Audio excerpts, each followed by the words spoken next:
The sounds of explosions did not subside for a long time in the destroyed city. It seemed that a real war was now taking place on the once peaceful streets of the metropolis. The reason for all this was just one mysterious guy who wielded a two-handed sword that burned with fire. The guy ran forward with lightning speed, leaving behind a beam of bright light. At this decisive moment, he did not even think about holding back his strength. He finally caught up with his target, and so he swung his sword sharply while using his ultimate ability, which was called Meteor Strike. At that very moment, another loud explosion occurred, which released huge tongues of flame, and the earth around began to tremble. This explosion was so destructive that many nearby multi-story buildings began to collapse. Despite all this, the mysterious guy still couldn't achieve his goal. His opponent blocked Kim Hyun-tae's attack and calmly asked if that was all the boy could do. It was clear that Kim Hyun-tae was very angry with his opponent, so he didn't even think about having a dialogue with him. Then the main character warned the guy that it was now his turn to demonstrate his skills to the enemy. The next moment, the guy freed his sword from the onslaught of Kim Hyun-tae and delivered one single but very accurate blow. Such was the story of an exceptional hero who finally succeeded in taking his revenge. It all started when many plants and animals on planet Earth turned into bloodthirsty monsters. In addition, invaders from different dimensions have arrived in our world, which no one has ever seen before. These invaders were not just ruthless killers. They all had superpowers that people knew nothing about. This power allowed the aliens to cause colossal destruction and deal with people with ease. Thus, the world was now experiencing an era of great chaos, with no end in sight. Most people were not at all prepared to face such a challenge of fate, and therefore found themselves absolutely helpless. The ferocious monsters were significantly superior to humans in strength and thirst for murder, so they did not hesitate to take advantage of these advantages. However, even under these conditions, there was still a force that resisted the sudden change in the usual order. To combat the anarchy that reigned throughout the planet, humanity very quickly created a guild. Of course, this guild included none other than people with special abilities. Now the field boss Goat Tower had to fight with equal opponents and not just terrorize defenseless people. The bloodthirsty monster quickly chose its victim and without a shadow of a doubt rushed into the attack, not yet knowing what awaited it ahead. Despite the incredibly strong blow of the Goat Tower, the man was able to withstand it and, surprisingly, was not harmed in any way. Despite this, the tank of the Keras guild, whose name was Hwang Junho, was still very surprised that this monster was so strong. Meanwhile, the Goat Tower continued his onslaught, still believing that his opponent was no match for him. Hwang Junho was already starting to worry and think that he wouldn't be able to stop this monster. Suddenly, one of his comrades came to the guy's aid and without hesitation began to hold back the monster's attack. This comrade was Yuji. He was the main character of this story and also played a support role in the Keras guild. The guy quickly realized that the long-awaited moment had already arrived, so he loudly addressed another comrade, making it clear that he needed to act. To this, the girl loudly replied that she herself knew well when she needed to enter the battle. At the same time, she was preparing to strike her blow at the monster. In order to defeat the monster, the girl used her special ability, which was called Scorching Thunder. At that very moment, sparkling lightning began to strike the Goat Tower. The monster clearly did not expect such resistance. As a result, there was a loud explosion that was probably heard and seen from afar. Meanwhile, the girl, after her jump, landed on the ground without taking her eyes off the epicenter of the powerful explosion. The mage of the Keras guild, whose name was Im Si-yun, was confident that after such an attack, the monster was definitely defeated. At that very moment, people heard a deafening roar, which indicated that the monster had survived the lightning strike. Im Si-yun was so shocked by this that she couldn't even move when the Goat Tower rushed at her to take revenge. Fortunately, Yuji was able to react in time and save his comrade from certain death, once again proving the value of his role. The guy continued to be completely focused on the battle, but he couldn't help but be impressed by the fact that the monster didn't have a scratch left after a direct hit from the ability. However, the main character was not very discouraged because he understood that all their actions were not in vain and allowed them to gain the necessary time. Now the Keras guild's only hope was on a girl named Lee Mia, who was the team's main damage dealer. Having accumulated enough strength, the girl rushed at lightning speed at her opponent in order to attack him and end this battle. Without a moment's hesitation, Lee Mia used her ability, which was called Quick Strike. The attack showed a good result. Kozlotaver finally fell to his knees with a crash due to serious wounds, but it was too early to relax. The bloodthirsty monster clearly did not want to give up, and showed this with its furious growling. Unexpectedly, The monster was able to find the strength within itself and was now intent on attacking Li Mu in return. Surprisingly, the girl remained calm despite the approaching danger and only silently tried to draw the monster's attention to something. Looking back, the Goat Tower saw that another member of the Keras guild was already flying towards him, who had the opportunity to finish this battle.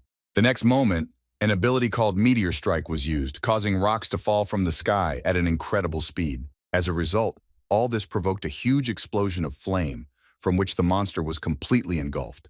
The Keras guild was rightfully considered one of the strongest and therefore took first place. The team leader, whose name was Kim Hyun-tae, finally announced that the dungeon had been cleared and the boss had been killed. Everyone was very happy about another victory.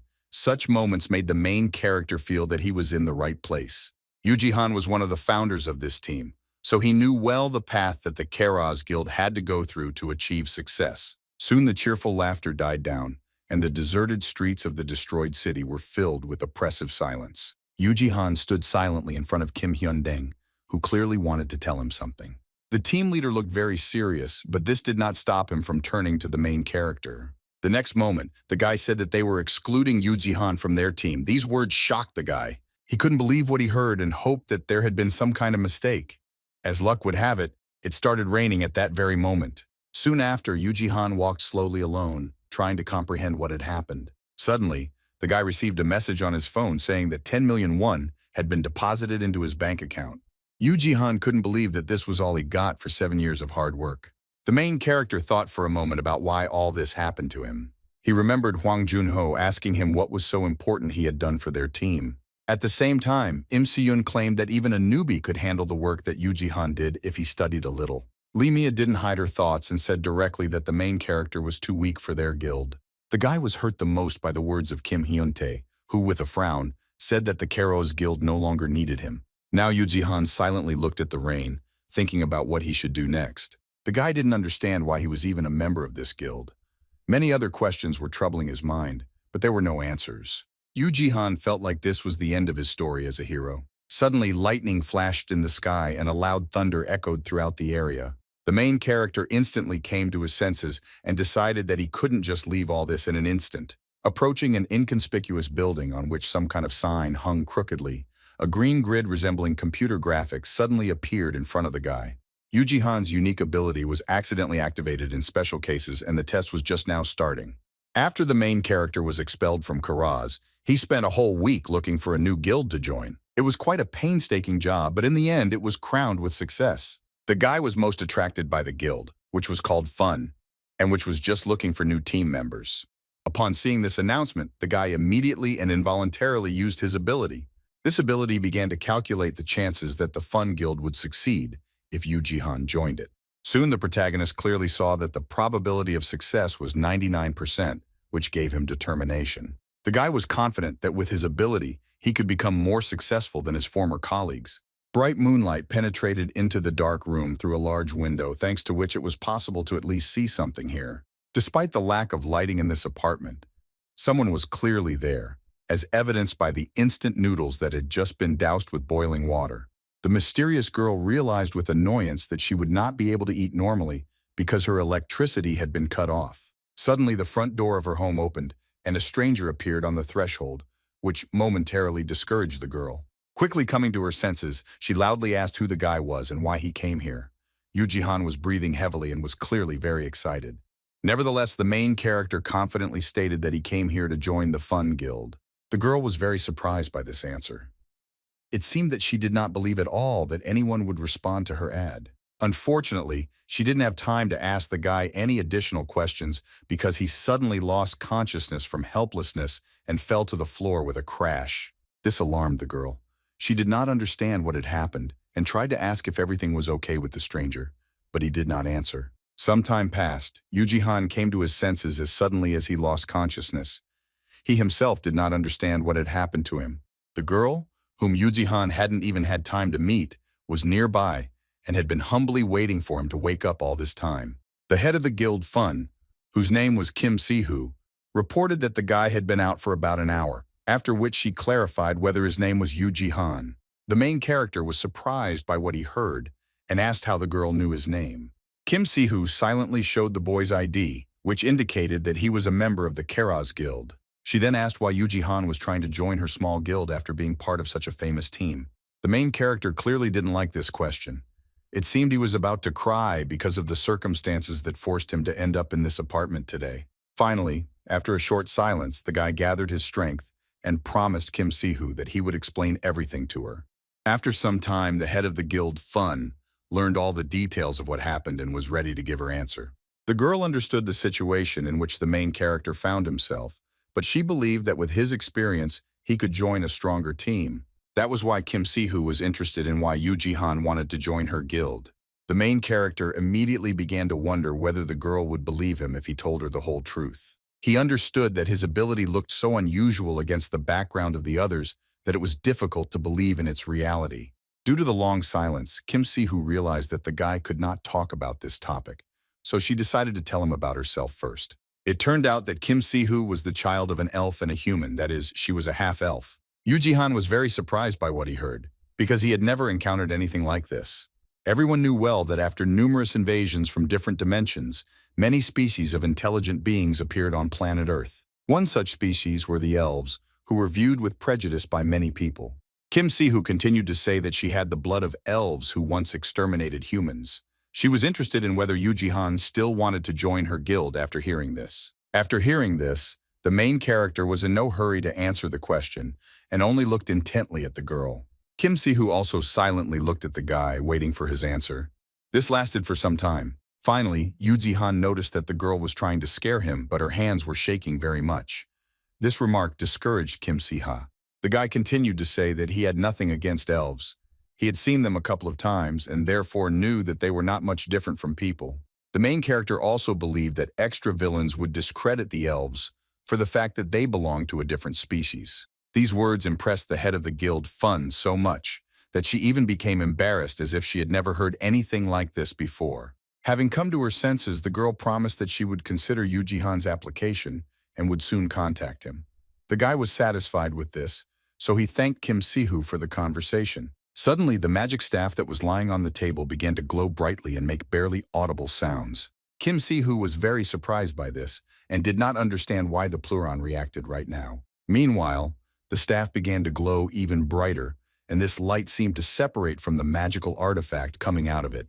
The head of the guild immediately realized that it was the spirit of Sylph, but what was happening remained a mystery to her. These two had been sleeping for 12 years, but today they woke up and for some reason headed towards the main character. Yuji Han was shocked by what was happening, and in the meantime, the spirit began to penetrate the guy's head. Kim Si-hoo tried her best to stop this process, but there was little she could do. The next moment, passing all obstacles, a bright beam of light was released into the sky, and the earth around shook. For some time, anyone who wanted to could even observe from afar the unusual phenomenon that disturbed the peace that night. Very soon, the light began to fade, and all that was left for Kim Si-hoo to do was to find out about the consequences of what was happening.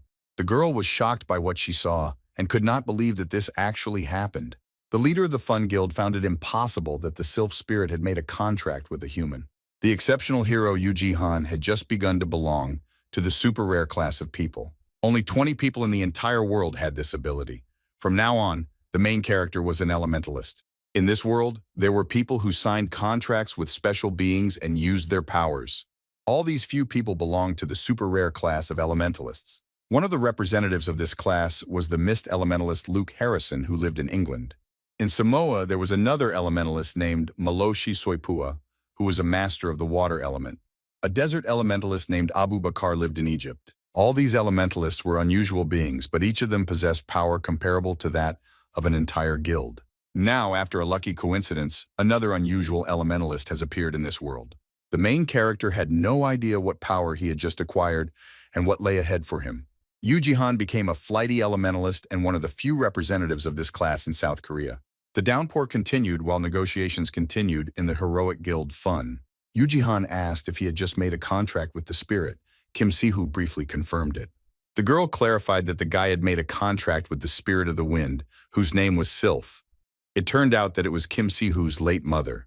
The main character was very surprised to hear this and thought that in that case, he had to somehow break the contract and return the spirit, but it was already too late. Kim Si-hoo explained that once a spirit had chosen its owner, It could no longer be changed so easily. All this continued to surprise Yuji. The girl continued to say that the spirit would be able to change its owner only if he went to another world, which did not make the guy happy at all. Then the main character asked what he should do now. Kim Si-hoo thought that everything was obvious. She said that the guy passed the test, but he could run away right now if he wanted to. Yuji immediately abandoned this idea. The protagonist insisted that he only wanted to join the Fun Guild and was not interested in any other guild. Kim Si-hoo was very pleased with these words, but she did not show it and only praised the guy for his wise choice. Then the girl said with a smile that from now on she would personally teach Yuji how to use the spirit. Suddenly, the main character interrupted the girl and suggested that she start training right now, which greatly surprised Kim Si-ha. Yuji suggested to the guild leader that they head to the monster territory right now. Monster territory is a designation of a special area where monsters appeared. These areas were divided into classes from the 5th to the 1st. The closer the territory was to the 1st class, the more powerful the monsters that appeared there became. After some time, our heroes were already approaching the barrier that protected the city inhabited by ordinary people from the territory of monsters. The Buchan area was the 5th class monster territory, which was a great place to try everything. As he got closer and closer, the main character noticed that Kim Si-hoo was nervous and constantly looked around as if she was afraid of something. The main character immediately asked if something was wrong. This question clearly caught the girl off guard. A little embarrassed, Kim Si-hoo honestly admitted that in fact, this was her first time in the monster territory after training at the Hero Academy. Yuji was very surprised by this and asked why the girl didn't say anything about it earlier. It turned out that Kim Si-hoo was embarrassed by this because she was the head of the guild after all.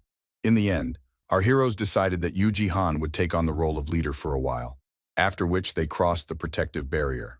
Oddly enough, at first glance, nothing had changed around. This area looked like the rest of the city in which people lived. However, the first glance was deceptive.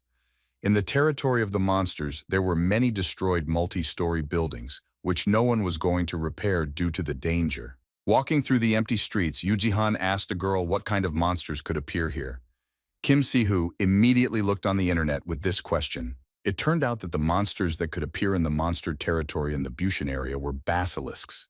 Yuji was very surprised by this. I agree with the news that about 2 weeks ago, there was an accident in which a truck carrying chickens overturned. Having heard all this, the main character, without thinking twice, grabbed his weapon, anticipating the imminent appearance of danger. The guy thought these chickens were perfect for him for today's training. From that moment on, this was a battlefield where blood could be spilled and flesh could be torn at any moment. Yuji continued to think that at the moment their team only consisted of 2 people, so he needed to take on the role of a tank and the one who would deal damage. As she walked deeper into the monster territory, Kim Si-hoo suddenly felt a strange sensation that made her stop immediately. Suddenly, the girl got into a fighting stance and loudly warned her partner that she felt there was something in the parking lot. Looking forward, our heroes saw a large feathered monster holding a human corpse in its beak. It turned out that it was the same 5th class monster that was called the basilisk. He immediately drew attention to the newly arrived people. Feeling the monster's gaze on themselves, our heroes immediately sensed danger and therefore fully concentrated on the upcoming battle. Yuji quickly asked Kim Si-hoo to stand behind him and support him during the fight. Meanwhile, the basilisk had already prepared to attack and for this purpose pushed off the ground with force. Roaring loudly and flapping its wings, the monster rushed to attack, believing that he would easily defeat his opponents. Yuji managed to block the monster's attack in time despite the monster's considerable size. Everything went according to the main character's plan, so he was not at all worried about the outcome of this battle. Considering that this was a good moment, the guy loudly addressed Kim Si-hoo, making it clear that now was her turn.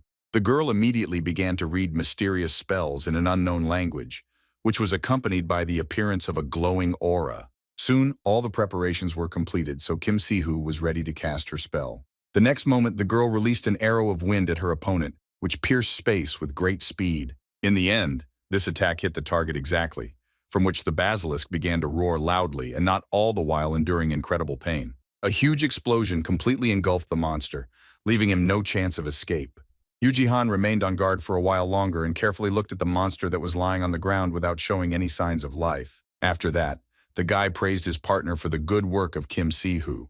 By the way, he said that when she graduated from the Hero Academy, she was the best in her class. While the heroes were talking, something suddenly rushed past behind the main character without stopping in place. Kim Si-hoo immediately noticed this, causing her to tense up again and focus on the fact that they were in monster territory. The girl quickly warned her partner about the approaching danger. It turned out that several basilisks were trying to attack him from behind right now. Yuji immediately turned back and saw what the girl had warned him about. At that moment, time seemed to stop, so the guy was not worried at all. The protagonist quickly activated his unique ability to calculate the probability. At that moment, Yuji saw a green hologram grid, and his ability warned that the creatures frozen in front of him were very dangerous. Without wasting any time, the guy began checking and analyzing the current situation in order to find the best solution. Now, the main character most of all needed to find a way to evade the attacks of several monsters at once. Soon the skill informed its owner that if he bends down, the chance of dodging will be 82%. Yuji immediately took advantage of this advice. In the end, the main character remained unharmed, but the battle was not over yet. The guy seemed to sense what he needed to do now, so he used the power of his recently acquired spirit. By greatly accelerating his movements, Yuji managed to deliver several crushing blows in a flash and mercilessly kill all of his opponents. Only a few seconds passed, but the main character had already dealt with the basilisks, remaining safe and sound. Kim Si-hoo was very impressed by what she saw and did not understand how the guy managed to find a common language with Sylph so quickly. The girl couldn't even believe that the main character had actually woken up just a day ago. It was easier for her to consider him a monster. Meanwhile, Yuji put his sword back into its sheath as he thought that it was now safe. After that, the guy took on one of the defeated opponents, simultaneously offering Kim Si-hoo to farm. The girl happily agreed. While doing routine things, the main character continued to think about whether all this was enough to master the spirit and its power. Unexpectedly, this force told the guy about the approach of another danger.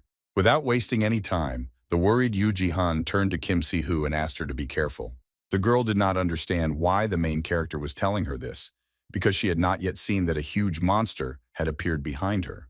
The next moment, the monster attacked the girl, causing a loud explosion sound that echoed throughout the monster territory. When the clouds of smoke and dust cleared, it became clear that fortunately, the monster had not managed to harm Kim Si-hoo. Nothing terrible happened thanks to Yuji, who was able to react in time and save the girl from sudden danger. The guy immediately asked if everything was okay with Kim Si-hoo, to which he received a positive answer, but it was worth remembering that this was not the end. Kim Si-hoo looked at the monster that suddenly appeared and asked why there was such a strong monster in the 5th-class monster territory. Yuji guessed that it was another type of basilisk, but its class could not be determined. The main character then quickly used his main ability to determine the probability of future events.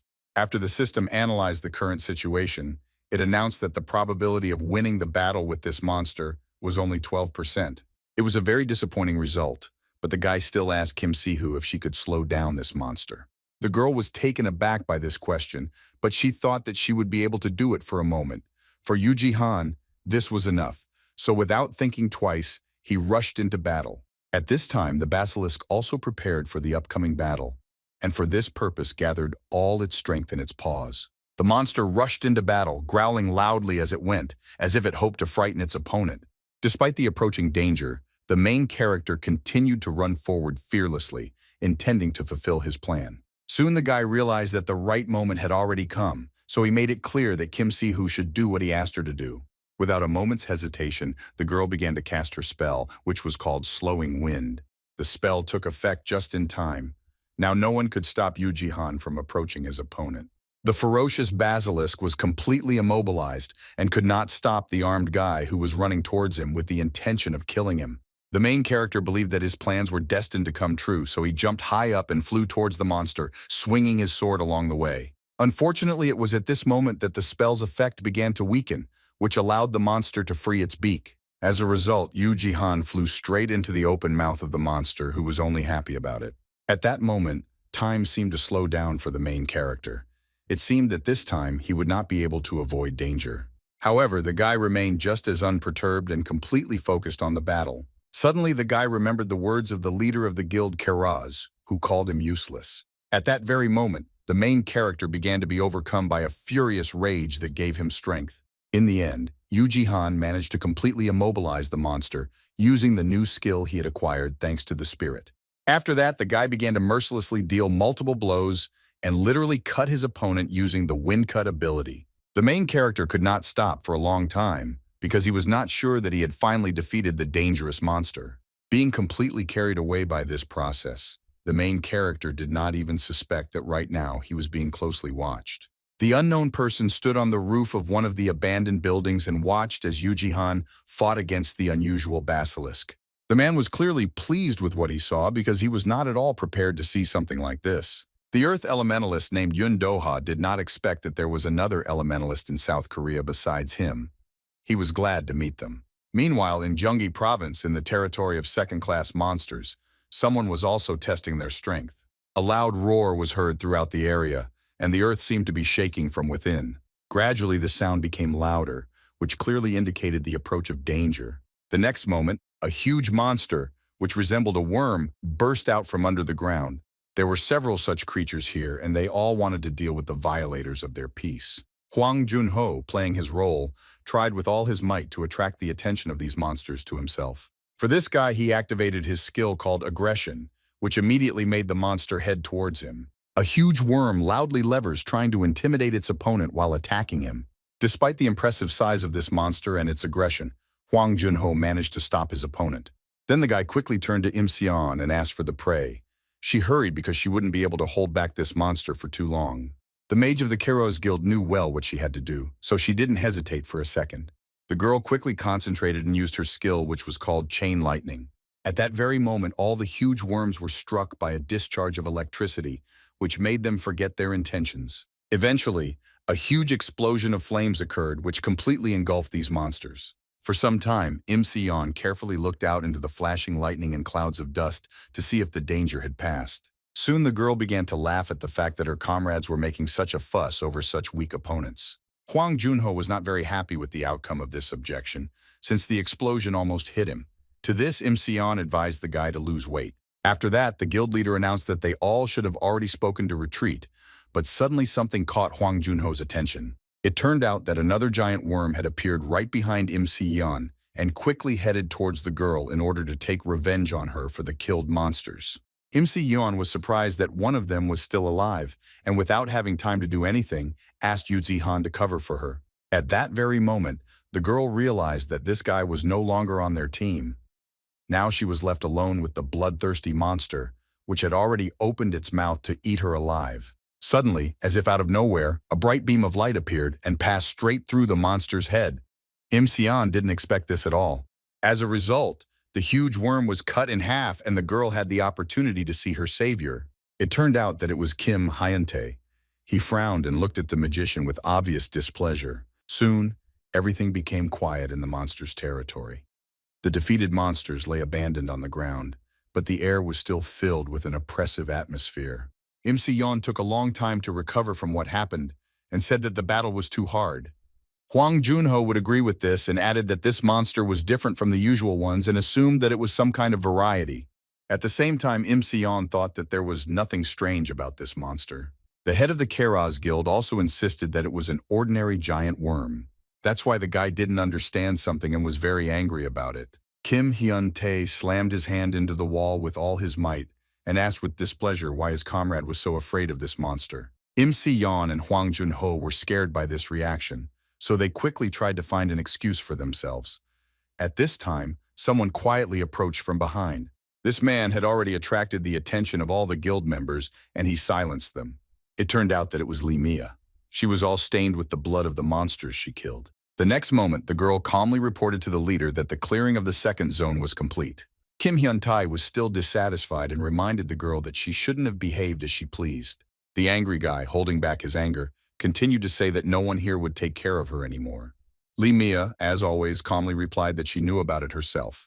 Hwang Jun-ho then regretfully suggested that they were all in this situation precisely because of Yuji Han's departure. At that very moment, Kim Hyun-tae loudly declared that this was impossible.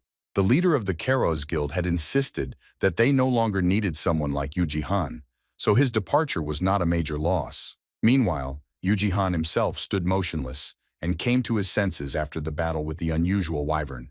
The meat of the defeated monster was scattered around. Kim Si-hoo stood to the side and silently watched the protagonist, as if she was afraid to approach him. The girl was shocked by what she saw and could not believe that he had defeated such a giant on his own. Now she was only interested in who Yuji really was. At this time, someone slowly approached the scene of events.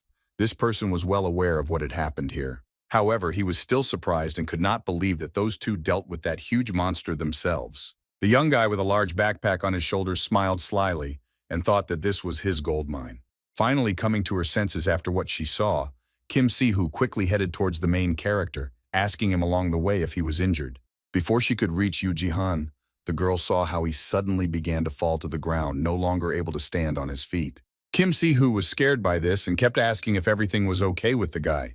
The exhausted Yuji quietly turned to the guild leader as if he wanted to tell her his last words. The next moment, the main character, with a smile on his face, offered the excited girl to farm despite his condition. While the discouraged Kim Si-hoo tried to come to her senses, the guy continued to talk about how the monster varieties were very rare, so they would definitely be able to sell them at a high price. Kim Si-hoo was clearly unhappy with such jokes because she was very worried about the main character and was afraid that something had happened to him.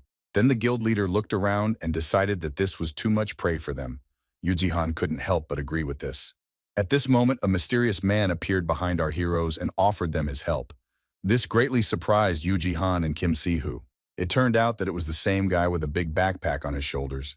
He greeted the heroes with a smile. After that, he revealed that his name was Chan Saim, and he was the CEO of a monster processing company called Montan. Kim Si-hoo was surprised because she didn't know what it meant. Then the main character said that such companies specialized in collecting waste from monsters. Yuji then turned to Chang Saim and asked with obvious suspicion what the businessman was doing in the monster territory. The guy said that their company was completely new, so he had to do things like this to earn his living. Next, Chan Saim suggested that our heroes leave the processing of basilisk carcasses to him. Kim Si-hoo was not at all against it and thought it was a good idea. However, Yuji was in no hurry to give his answer. The main character stared at the guy who suddenly appeared and thought that there was clearly something wrong here. Meanwhile, Chan Saim had already begun his work and first wanted to check the bodies of the defeated monsters. The guy praised the guild fund for the fact that they cut the meat very carefully, because thanks to this it will certainly cost a lot. Kim Si-hoo was very happy to hear this, and thought that after selling the meat, the first thing they needed to do was move to a new office. At this moment, Chan Saim smiled slyly, and thought that she would give the girl as much monster waste as she wanted. However, in return, the guy intended to discreetly take something more valuable. Chan Saim really wanted to take this valuable thing for himself. This thing was a magic crystal. It only appeared after the death of species, so the businessman believed that thanks to it he could become truly rich. Suddenly the ground around the guy began to behave strangely and seemed to be trying to slam him into a trap. Young Saim desperately tried to save himself, but his arms and legs were already grabbed by the strong breed. Yuji and Kim Si-hoo did not understand what was happening. Chan Saim loudly begged our heroes to spare him and promised that he would give them the magic crystal. Suddenly, as if out of nowhere, an unfamiliar male voice was heard saying that all these businessmen had bad habits. This man also asked Chang Saimi how he dared to steal other people's things. Kim Si-hoo was shocked by what she saw at that time. The girl couldn't believe that it was that same first-class hero named Yun Doha. The man calmly turned to our heroes and asked if this was their magic crystal. In response to this, Kim Si-hoo asked what Yun Doha from the Dice Guild was doing in such a place. At this moment, the main character grabbed the magic crystal more tightly, already understanding what would happen next. Yuji directly said that this item belonged to their guild fund and hoped that the first-class hero did not intend to rob them. Yun Doha smiled slyly and said that according to the orders of the association, it was he who had to catch this type of basilisk. To this, the main character replied that this failure was only the man's problem. The guy understood that he had gotten into a dangerous situation, so he had already prepared his ability. She had already managed to analyze the situation and give her result, which was that the probability of victory over this opponent was 0%. The next moment, Yun Doha suddenly disappeared from the protagonist's sight, which left the guy confused.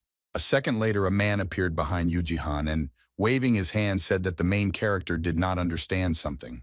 The guy was shocked by the man's incredible speed and did not understand when he managed to get closer and grab him. With one sharp push, Yun Doha knocked the protagonist off his feet and slammed his head hard into the ground. Along the way, I explained to this man that his words were not a request, but rather a warning. Yun Doha held the protagonist tightly to the ground and waited to see what the young elementalist would do in this situation. Suddenly, Yun Doha appeared behind Yuji and waved his hand saying that the protagonist didn't understand something. The guy was shocked by the man's incredible speed and did not understand when he managed to get closer and grab him. With one sharp push, Yun Doha knocked the protagonist off his feet and slammed his head hard into the ground. Along the way, I explained to this man that his words were not a request, but rather a warning.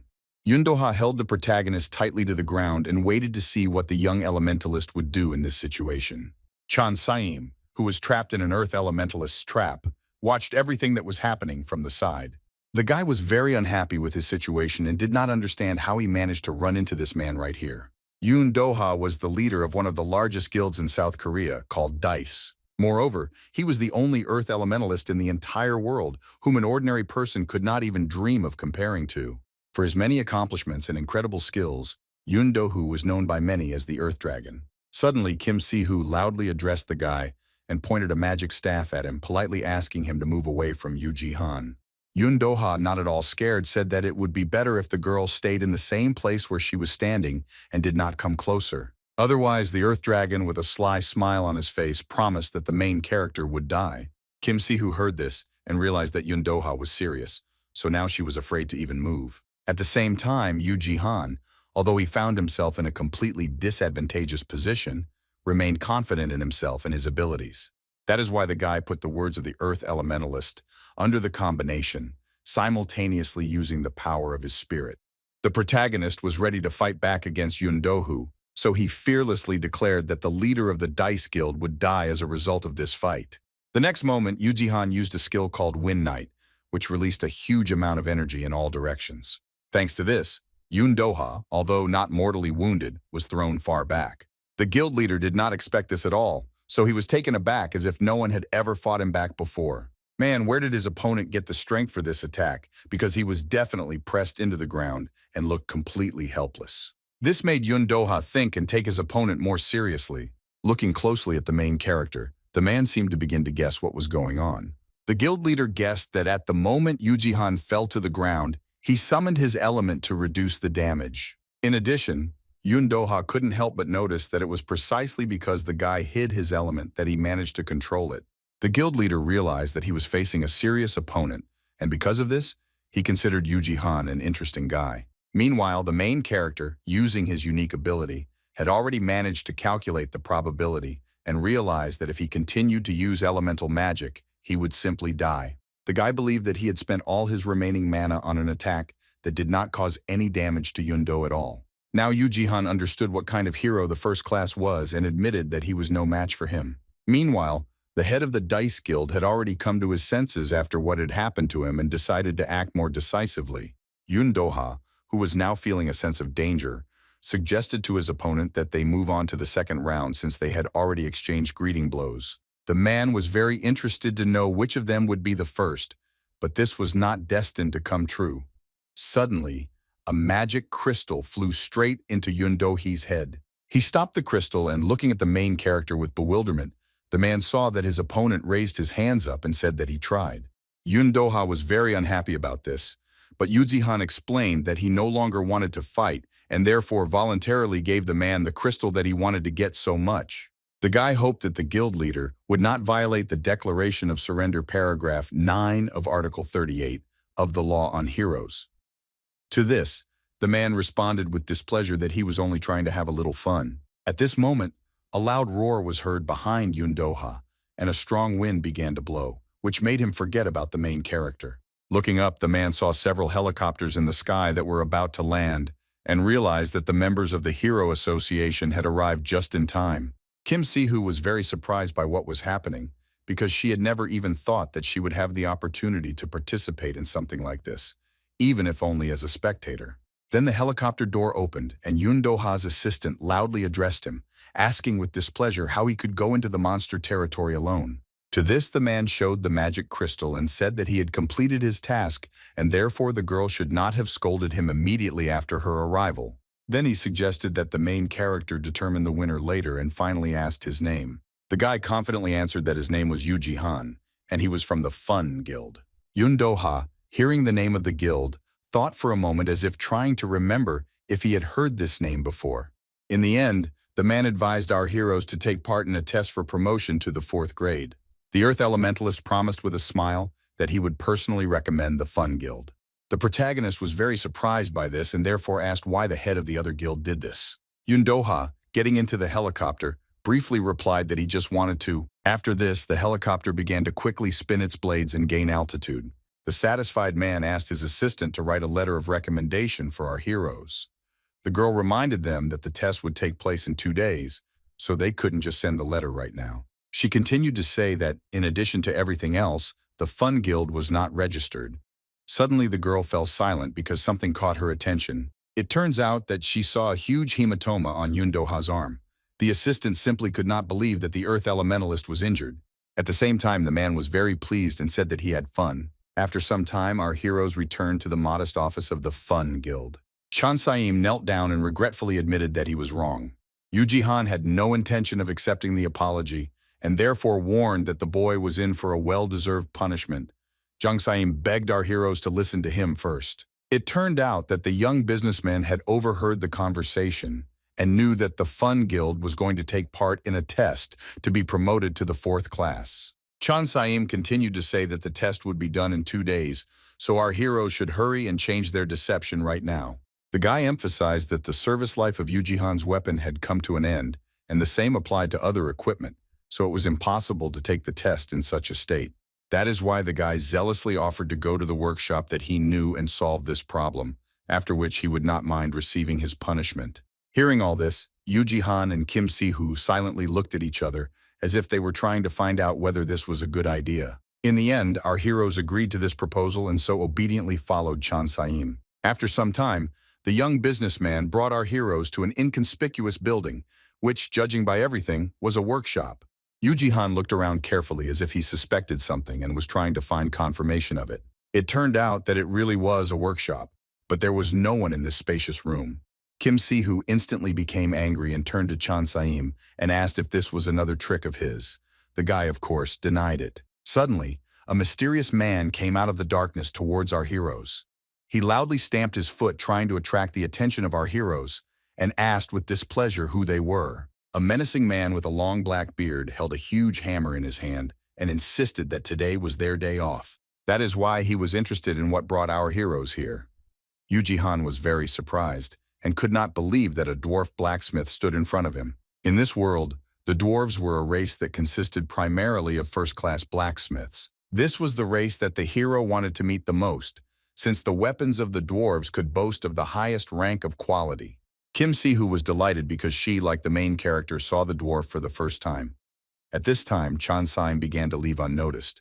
The girl turned to the young director and praised him for stretching his promise and bringing them to the workshop, which was run by the dwarf.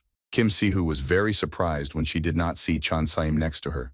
She did not understand where the guy had managed to go. Suddenly, the owner of the workshop turned to our heroes and laughing loudly said that they were very wrong. Suddenly, the man declared that he was not a gnome, but a human, and had lived his entire life in Korea like his relatives. Hearing this, our heroes felt as if they were struck by lightning from disappointment, but they did not believe at all that this short man was really Korean.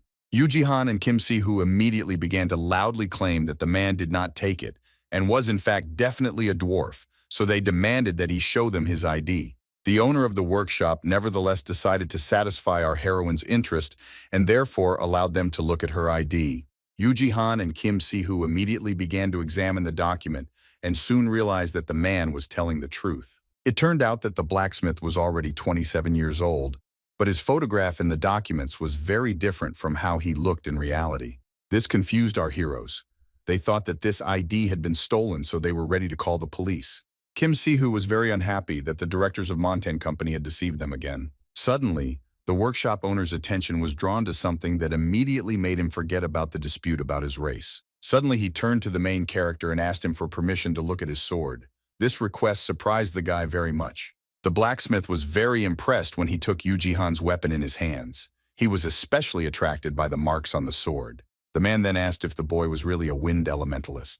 Yuji didn't understand how the blacksmith could know about this. Then the man explained that a first-class blacksmith could guess the owner of the sword from the marks on it. The owner of the workshop also suggested that this sword, unfortunately, could not withstand the force of the wind element, which is why it was badly worn out. Suddenly, the blacksmith exploded from his seat and began to check his supplies, because he knew for sure that he had the perfect weapon for elementalists. Soon the man handed the protagonist one of his swords, which, according to him, could unite the elements. Yuji Han took Nam Ho-yeol's sword in his hands and immediately felt that it had much better control over its element than his previous weapon. At the same time, Kim Si-hoo was not at all impressed and did not believe that the blacksmith named the sword after himself. Some time passed since then, and the day of the promotion exam arrived. Our heroes did not forget about this, so they arrived at the appointed place at the appointed time. Entering the spacious room, they saw many people who, like them, had come here to raise the class of their guild. Kim Si-hoo was here for the first time, so she kept looking around and was surprised at how many people there were. Meanwhile, Yuji Han remembered that, a long time ago, when he was still in the Keras guild, they also took a test to upgrade their class, and then, just like today, there were a lot of people. Suddenly, someone from the crowd noticed the main character and immediately began to discuss the fact that this was the same guy who was kicked out of the Keras guild. People laughed quietly and couldn't believe that Yuji Han continued to meet his hero self and even came to the exam. Kim Si-hoo, hearing all this, asked if people were really talking about her friend. Yuji Han calmly replied that people tended to talk about others when they were together. The main character then thought that, in any case, he felt relieved because there were no rumors about what happened in the Buchan area. The guy thought that he needed to hide the fact that he was an elementalist for as long as possible, because nothing good would come of it if he attracted too much attention. Suddenly, someone loudly demanded silence from everyone present. Everyone immediately fell silent and looked back. A man in a black business suit began to walk to the center of the room, wondering along the way why people were making such a fuss over a simple promotion test. The man asked the people to come to their senses because they were the most ordinary and could not even compare with the average-level heroes. Unexpectedly, this man stood right in front of Yuji Han, as if he wanted to say something to him personally. Bang Yun-sik, who was the examiner of the 4th grade, looked menacingly at the main character, but addressed everyone saying that they were all losers. Yuji Han immediately thought of Yun Doha with displeasure and began to wonder if the head of the Dice Guild had really written a letter of recommendation. It turns out that the main character, using his ability, had already managed to calculate the probability, and it turned out that the chance that he would pass the test was only 1%. A man in a black business suit began to walk to the center of the room, wondering along the way why people were making such a fuss over a simple promotion test. The man asked the people to come to their senses, because they were the most ordinary and could not even compare with the average-level heroes. Unexpectedly, this man stood right in front of Yuji Han, as if he wanted to say something to him personally. Bang Yun-sik, who was the examiner of the 4th grade, looked menacingly at the main character, but turning to everyone, he said that they were all losers. The main character, using his ability, had already managed to calculate the probability, and it turned out that the chance that he would pass this test was only 1%. At this time, Yun Doha was carefreely preparing himself an instant drink, while his assistant was addressing him. The girl said that she had already sent a letter of recommendation for promotion to the 4th grade of the team that the man had spoken of. However, while looking through the documents, something seemed very strange to the girl. She didn't understand why the guild leader chose Bang Yun-sik as the examiner. Meanwhile, the exam for promotion had already begun. It took place in a spacious room where one could hide from prying eyes. The first participants took out their weapons and rushed forward to show what they were capable of. Today, their target was Bang Yun-sik, who stood in the center of the room ready to fight 3 opponents at once. The man looked unusually cold-blooded, but at the same time he seemed angry that he had to do this work. The first thing the contestants had to do was study the examiner and then attack him immediately after the battle began. Bang Yun-sik thought that this was a rash strategy. The test participants were already attacking the examiner, and it seemed that their blows would soon reach him, but the man had something to demonstrate. In just one moment, Bang Yun-sik managed to neutralize all of his opponents, causing him to call them idiots. After this, not one of the participants attempted to get up and continue the fight. In the end, the 12th team failed the test and now could not even dream of raising the class of their guild. Several people watched this short battle from the observation deck. One of them asked if Bang Yun-sik had gone too far. His colleague agreed with this and already doubted that anyone would be able to pass the exam at all. The 4th grade examiner, whose name was Kim Han-seok, was not at all surprised and thought that nothing else should have been expected from Bang Yun-sik. The second examiner, whose name was Oh Hae-in, was very unhappy with what had happened because she did not understand how she could report everything to her superiors. A mysterious masked examiner named Seo Jun-woo asked his colleagues not to get distracted because there was one last team waiting for them ahead. Of course, the conversation was about the Fun Guild, which surprised all observers. Kim Han-seok, seeing information about this guild, asked if these were really the same guys. Such a violent reaction was due to the fact that this particular guild was recommended by their leader Yun Doha. While our heroes were entering the ring, Kim Han-seok assumed that they would have a hard time now. Although Yuji Han understood that the battle was going to be difficult, he remained calm. At the same time, Kim Si-hoo constantly looked around as if she was uncomfortable here. Kim Han-seok continued to say that Bang Yun-sik had no flexibility whatsoever, so there was only one way to prove anything to him. That's why this man was the head of one of the teams in the Dice Guild. As soon as our heroes entered the examination hall, a loud voice greeted them and explained that for the next 5 minutes, they would be fighting with the examiner.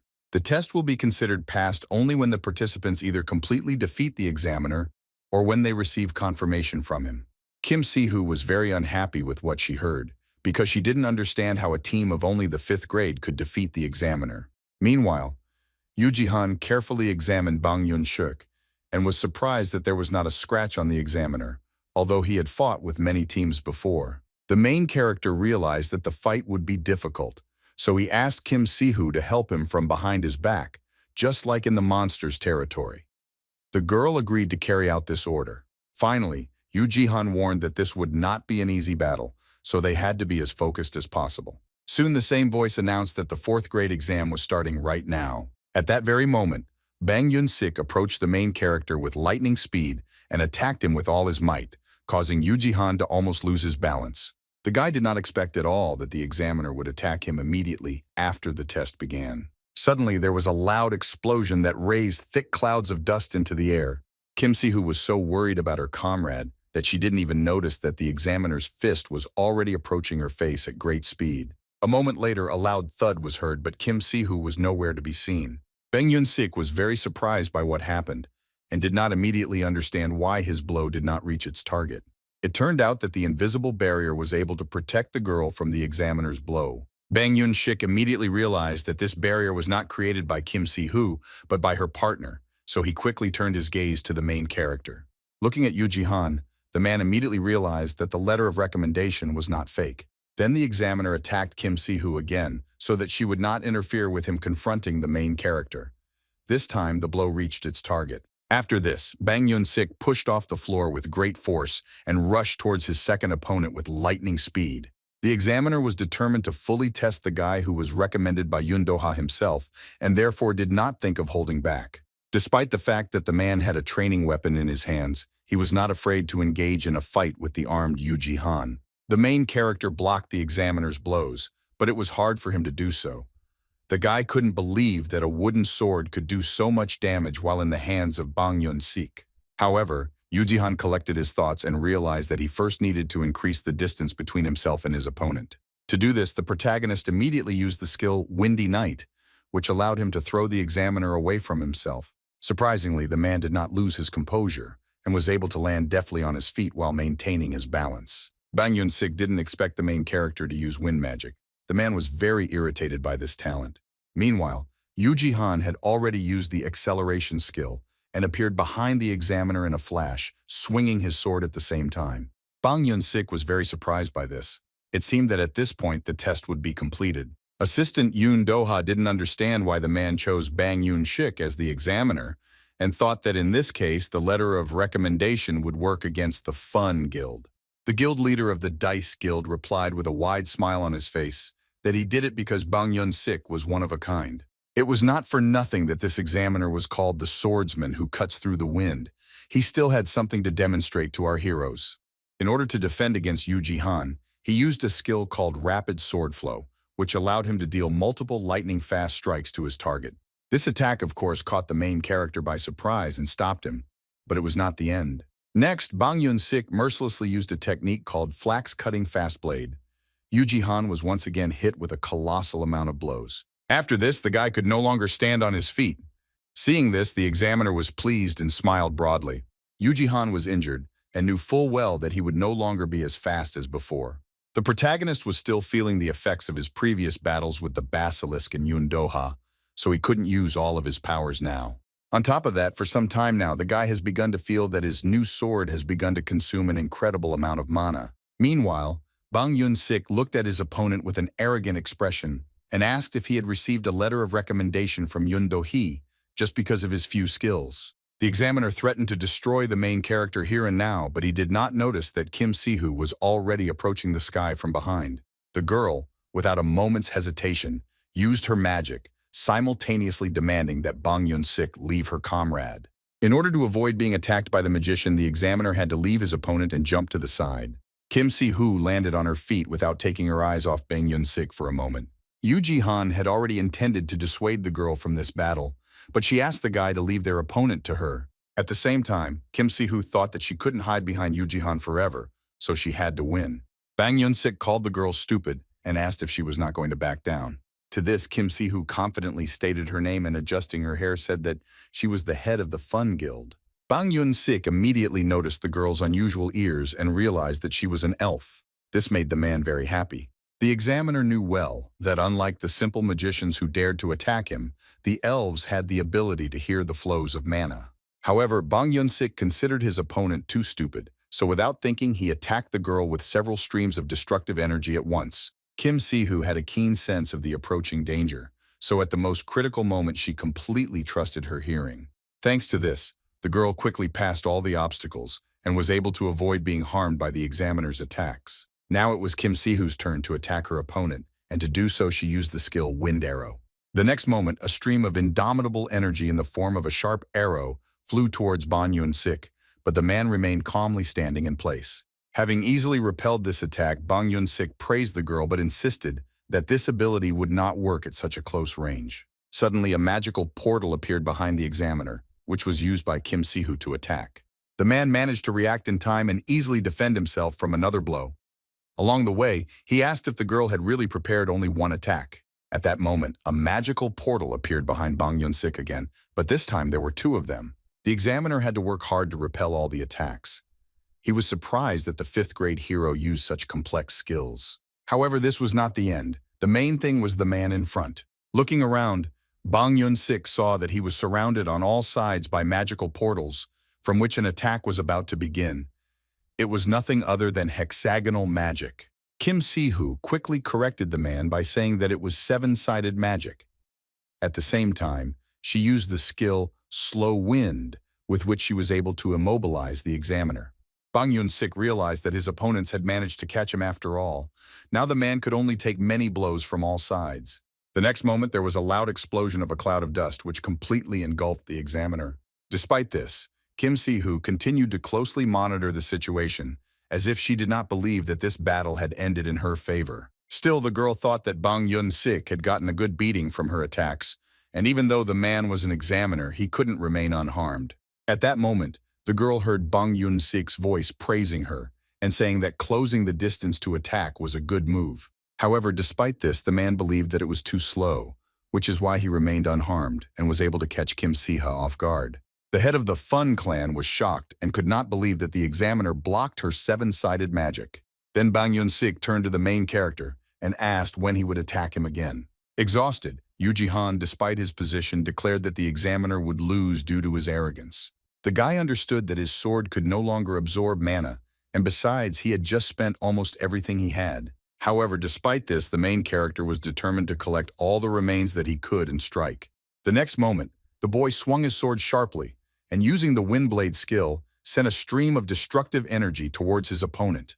The guy understood that his sword could no longer absorb mana, and besides, he had just spent almost everything he had. However, despite this, the main character was determined to collect all the remains that he could and strike. The next moment, the boy swung his sword sharply and using the Windblade skill, sent a stream of destructive energy towards his opponent. Yuji could only hope that this attack would bring the result he so desperately needed. There was absolute silence in the spacious room. Nothing distracted from looking at the large number of awards that were neatly arranged behind the display case. However, the man in the business suit preferred to look out the window at the cityscape. He had already seen his fair share of his award. Suddenly, a guy entered the room with documents in his hands. It was an up-to-date report on the status of Kim Hyun-tae's team. This answer clearly interested the man, but now he was worried about something else. Without wasting any time, he asked his subordinate if Kang Woo was feeling well. The guy didn't immediately understand who they were talking about. Park Jun-seob, who was the most important person in the Keras guild, clarified that he was asking about the guy who replaced Yuji Han in Kim Hyun-tae's room. After looking at the documents, the subordinate replied that judging by the results of the examination, Kang Woo was still in the adaptation stage and looked somewhat unbalanced. The assistant also reported, a little nervously, that he had some information about Yuji Han. It became known that the main character passed the exam to advance to the 4th grade. Park Jun-seob clearly did not like what he heard. He couldn't believe at all that a guy who couldn't get a single letter of recommendation had passed the test for promotion.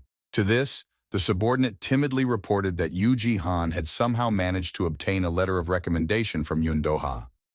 This immediately silenced the head of the Keras guild. After the protagonist's desperate attack, the examiner's training sword was shattered into pieces. Bang Yun-sik sat helplessly on the floor as Yuji Han raised his sword over his head.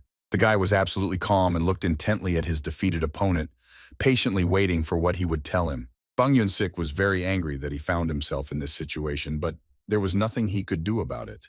The man quickly calmed down and began to laugh, while thinking that he now understood how Yuji Han was able to receive a letter of recommendation from Yun Doha.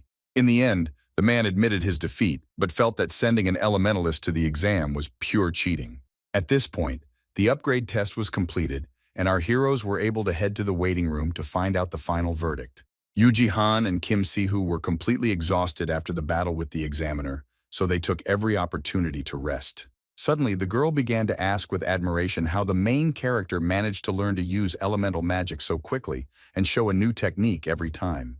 Yuji Han didn't have an answer to this question, but he definitely felt like he had become closer to elemental magic thanks to his fight with Bang Yun-sik. The guy even began to assume that Yun Doha had planned everything exactly like this, and that was why he wrote his letter of recommendation. The protagonist then praised Kim Si-ha for her efforts during the battle.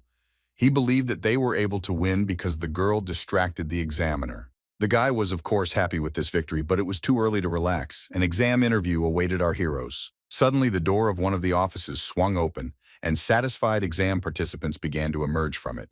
Kim Si-hoo and Yuji Han silently watched as their fellow professionals left the exam venue, and they probably hoped that everything would go just as smoothly for them. Soon the guild Vasily was also called for an interview, but the examiners spent some time discussing the previous team and highly praising its members.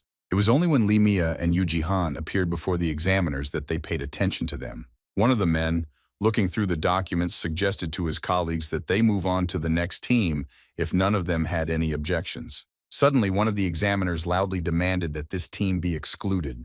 These words clearly discouraged our heroes. A member of the Warriors Guild named Lee Dong-ho thought that the tank was hesitating too much, which would definitely cause him to panic when his team was attacked. The man believed that such a team had no right to move to the 4th grade, so he didn't even want to talk about it anymore. Yuji Han immediately thought that the examiners were discussing all this as if they specifically wanted him and Kim Si-hoo to hear it. Only after all this were our heroes asked to take their places opposite the examiners. One of the men began to look through the information he had about the guild fun and suddenly came across something that surprised him greatly. He couldn't believe that among all the teams that took part in the test, our heroes were the only ones who successfully passed the exam battle. Yuji Han replied with a smile that the examiner was flattering him because they were just lucky. At the same time, Kim Si-hoo felt very awkward. The fact that the guild Fun was able to resist the examiner already indicated that there was no longer a need to conduct an interview. However, Lee Dong-ho seemed to have a different opinion. Suddenly, he turned to Kim Si-hoo and unceremoniously asked permission to look at her ears, as if he knew in advance what he was about to see. This request caught the girl off guard, which is why she did not immediately dare to show her ears, but the man continued to insist and say that Kim Si-hoo's hairstyle was very boring. Finally, the girl, overcoming her uncertainty, showed off her unusual ears. The examiners immediately realized that there was an unusual person in front of them. Lee Dong-ho, for some reason upon learning that Kim Si-hoo was a half-elf, began to smile slyly and exude danger. The man licked his lips disgustingly and said with annoyance that unfortunately, the girl was not a purebred elf. At this moment, Lee Dong-ho's worried colleagues loudly called out to him and asked him to watch his words. The man immediately began to ask for forgiveness for his behavior and justify himself by saying that he did it out of habit without knowing it. Then the villain turned to the main character and asked him to relax. Yuji-han was completely consumed by rage and could barely contain his emotions. Kim Si-hoo saw this, so she quickly took the guy's hand and began to assure him that everything was fine. Only after this did Yuji-han cool down a little and decided that he would hold back for now. The guy didn't want to give in to such provocations, so he agreed with Lee Dong-hun when he suggested continuing the interview. Then the examiner, looking through the documents, clarified whether Kim Si-hoo's father really worked at the Institute for the Study of Monsters in Kyoto. The girl confirmed this. The examiners were also interested in whether our heroes had really recently caught a mutated basilisk in the monster's territory. Yuji-han answered that everything had happened exactly like that. The examiners were impressed by the success of the guild, which consisted of only 2 people, and believed that our heroes would be able to achieve a lot. Suddenly, Lee Dong-ho intervened in this conversation. He turned to Kim Si-hoo again, and began to say that in his 10 years of work, this was the first time he had seen a half-elf create a guild. This surprised Lee Dong-hun, so he wanted to ask the girl something. Of course, this question was not a pleasant one. The villain asked whose side Kim Si-hoo would be on if South Korea were ever attacked by elves. This question discouraged the girl and made her even more nervous. After a long pause, the heads of the guild Fun quietly replied that she did not want to talk about this topic. This answer clearly did not satisfy Lee Dong-hun, so he was ready to continue to exert psychological pressure on the girl. At this moment, Yuji-han intervened in the conversation and asked with displeasure if this was really how the Warriors Guild trained its members. The guy also accused the scoundrel of not caring about this interview, because all he wanted was to verbally attack the head of the Fun Guild. The examiners who were not involved in the conversation were shocked that the main character would allow himself to say something like that. They understood that this interview had already gone too far. Meanwhile, Lee Dong-ho, enraged by the guy's impudence, loudly banged his fist on the table and said that he had the right to decide what questions to ask and who to ask them to. The second examiner tried to calm his colleague and his opponent, but the atmosphere around him was still tense. In the end, the main character declared that instead of humiliating his guild, he would rather refuse the promotion altogether. Kim Si-hoo tried to somehow correct the situation and dissuade Yuji-han from his hasty decision, but it was too late. The girl, despite her resentment and disappointment, nevertheless admitted that she and Yuji-han had screwed up. After some time, our heroes returned to the makeshift office of the Fun Guild. Kim Si-hoo drank coffee silently, trying to recover from what happened during the interview. The main character realized that he had made a big mistake, so he asked the girl for forgiveness, believing that they had failed the promotion precisely because of him. To Kim Si-hoo's surprise, she began to assure him that everything was fine. She also thanked the guy for standing up for her. It turned out that this was the first time that someone stood up for Kim Si-hoo and supported her. This impressed and touched Yuji-han. Then the main character asked why the girl kept pressing the refresh button on the browser page so nervously if she insisted that everything was fine. It turned out that the girl just wanted to look through the list of those who passed the exam. The list was soon loaded. Our heroes were very surprised when they saw which teams passed the exam to advance to the 4th grade.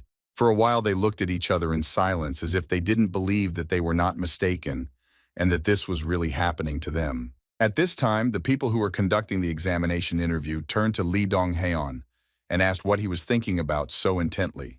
They were also interested in whether everything would really be okay after what happened. The man confirmed this while asking for forgiveness for what he had done during the interview. Lee Dong-ho admitted that he went a little overboard. He justified it by saying that he was just a little curious. Now the examiner wanted to know how much the Fun Guild would grow in the end. At the same time, the hypocritical scoundrel got angry and called our heroes arrogant bastards. It turned out that the guild Fun passed the test for promotion. Lee Dong-ho was not at all against our heroes rising as high as possible, because at the top, he planned to destroy them. The city of Paju, which was located in the province of Gyeonggi-do, looked very calm and serene, despite the fact that within its borders was the territory of second-class monsters. One day, the quiet atmosphere was interrupted by a large black bus, which could not help but attract attention as it drove through the streets of this city. Many people had been expecting the event that was happening today for a long time, so they gathered in advance at the designated place. Finally, the bus stops and opens the door to let its passengers out. The people who gathered near the monster territory today were delighted that Kim Hyun-tae's team had arrived and loudly asked the leader to take a photo with them. The emotional fans were completely out of control, causing problems for the people who were keeping order. One of them even raised his fist to calm the crowd. At that moment, Kim Hyun-tae appeared behind the man and grabbed him tightly by the arm, preventing him from doing what he had planned.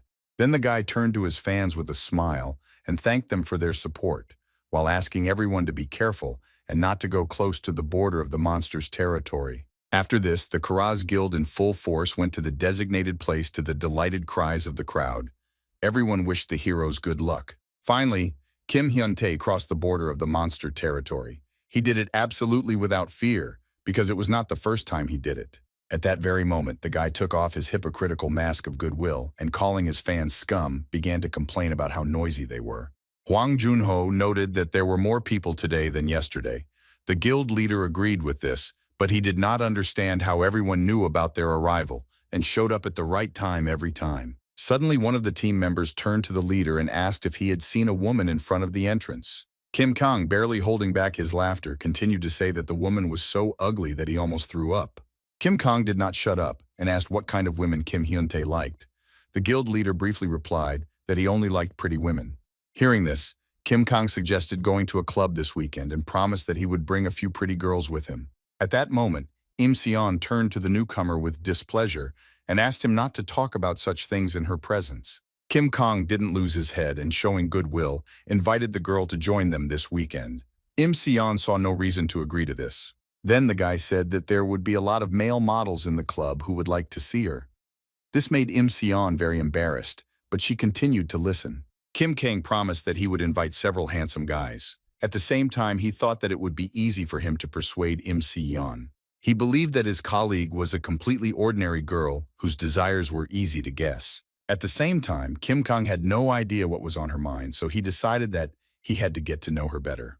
At that moment, Lee Mia felt the guy's gaze on her and asked what was the matter. Kim Kang quickly turned away, answering that there was no problem. Suddenly, Kim Hyun-tae heard the footsteps of strangers behind him, so he stopped and turned around. 3 people were walking towards him, who were obviously personally acquainted with the head of the Keras Guild, and therefore greeted him with a smile.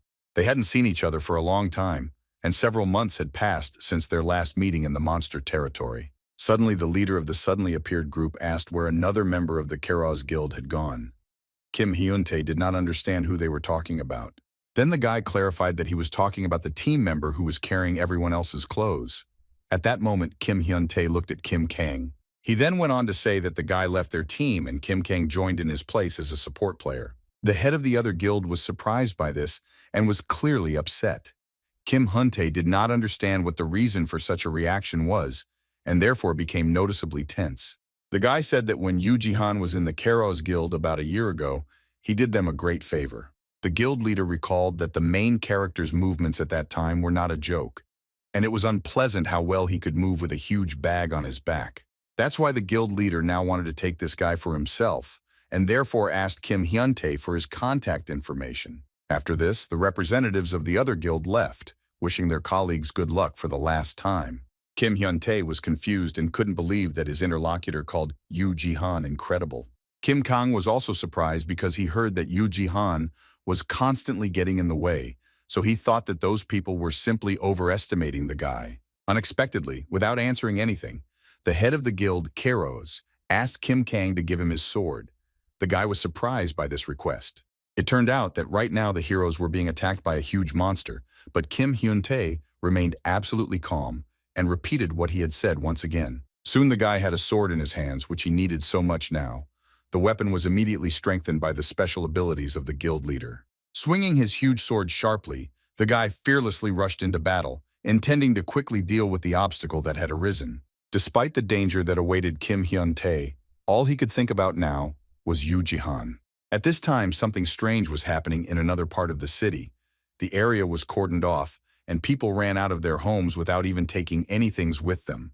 The policeman loudly announced that this area had been marked as a 4th-class monster area and that everyone needed to evacuate quickly. Some civilians were upset that house prices in the area would fall, but others felt that it no longer mattered.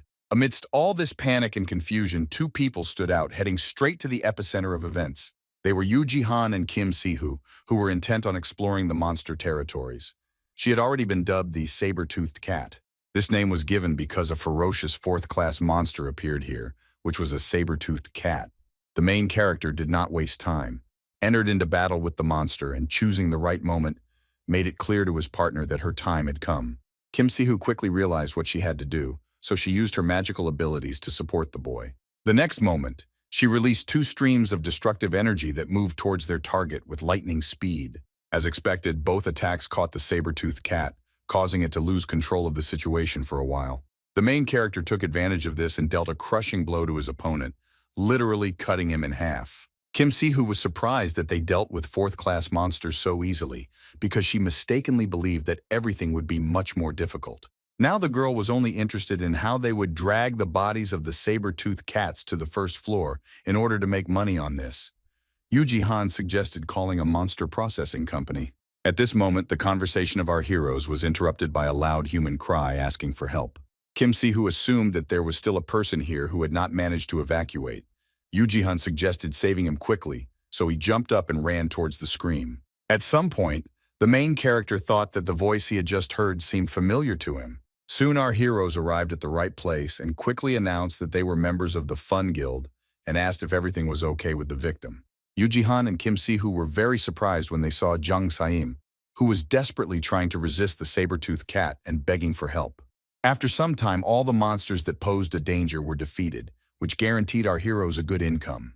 Kim Si-hoo was surprised that they were lucky enough to meet Jung Saim in this place and believed that it was fate. Of course, the girl was only pretending to be happy, and in fact she was angry at the guy for what happened in the past. Chan Saim tried to justify himself as best he could, but it didn't work. Yuji suggested to his partner to leave the guy alone, because in the end, thanks to him, they were able to get a good weapon. Kim Si-hoo remained adamant. Then the main character turned to Chan Saim and offered him to sign a contract with them to process monsters since he was already here. This surprised the guy very much. Yuji, smiling sincerely, continued to say that although they had difficulties at the beginning of their communication, he did not doubt Chan Saim's abilities. The CEO of the Montan company agreed to cooperate with our heroes, and therefore quickly ran off to get all the necessary things for processing the monsters. After that, Kim Si-hoo asked Yuji what he would do if Jung Saim cheated again. The guy was sure that everything would be fine. Suddenly, the main character heard someone's loud voice demanding that people stop hunting innocent creatures. This immediately attracted the guy's attention. The man with the microphone in his hand spoke passionately about how the creatures were life that needed to be respected. Kim Si-hoo immediately assumed that these were the same people, and Yuji confirmed this. The protesters with the posters represented the International Union for the Protection of Creatures. This organization claimed that monsters could coexist with humans like ordinary plants and animals. It caused great damage with its recent protests in the area of monster territory. Kim Si-hoo was interested in whether the protagonist agreed with the opinion of these people. Yuji thought that the protesters were talking nonsense. The guy was sure that the representatives of this organization would not say such things if they saw how monsters killed people right before their eyes. Very soon, the protesters clashed with the police in order to get to the scene of events. Of course, the police were unable to contain the Russian crowd, so people were able to break through. The protesters, seeing Kim Si-hoo and Yuji, quickly headed towards them to prevent them from leaving. In a matter of seconds, our heroes were surrounded by armed men who were hostile towards them. Yuji had already prepared for the fight, but until the very end, he hoped that all of this was just a joke. Suddenly, one of the protesters screamed loudly when she saw the lifeless body of the saber-toothed cat. The girl and her comrades began to cry bitterly and ask how the heroes could commit such atrocity. On behalf of all humanity, they asked the monster for forgiveness. The protesters then stated that Kim Si-hoo and Yuji could not call themselves heroes after they did such things to animals. Yuji knew well that heroes had no right to engage in combat with ordinary people, so now all that was left was to wait for the moment when the Hero Association would arrive to help. Suddenly, a familiar voice was heard somewhere nearby, demanding that the protesters get out of the way. The main character immediately recognized this voice.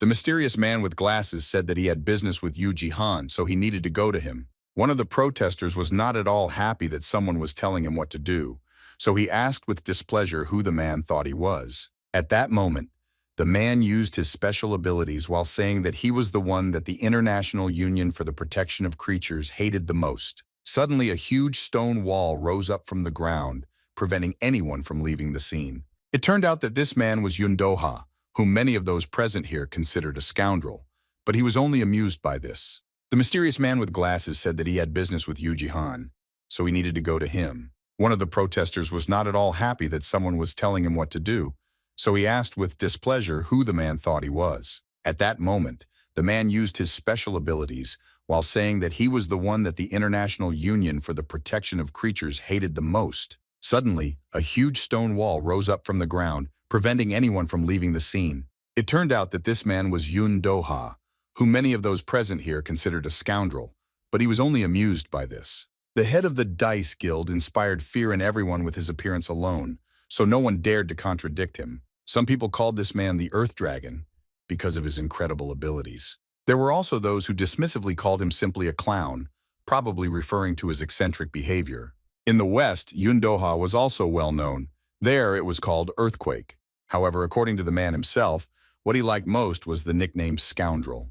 The protesters were surprised by the appearance of the elementalist and did not understand what the first-rank hero was doing here. At the same time, Yuji wondered why the man kept showing up and making a fuss, as if he had nothing better to do. Unexpectedly, Yun Doha turned to the protesters and cryptically said that it was time for them to return. A moment later, he clarified that it was time for the representative of the International Union for the Protection of Creatures to return to hell. Literally a second later, there was a huge explosion, a bright light from which almost blinded everyone present. After this, people were given the opportunity to see a huge, ferocious monster that stood obediently next to Yun Dohi and growled at the protesters. The main character was very surprised by what he saw and did not understand what kind of creature it was and whether it posed a danger to him. The boy soon assumed that this monster was the earth elemental Yun Dohi. It was called Mumu. Suddenly, the head of the Dice Guild ordered the monster to capture all the protesters. Mumu immediately began to carry out the order. The protesters, seeing the approaching danger, began to scream loudly in fear and try to run as far away as possible. Of course, they were unable to resist the earth elemental, so they were all captured very quickly. The protesters were suspended high above the ground, which gave Yun Doha great pleasure and lifted her spirits. People demanded that the man immediately let them go, insisting that a national hero should not have behaved like that towards civilians.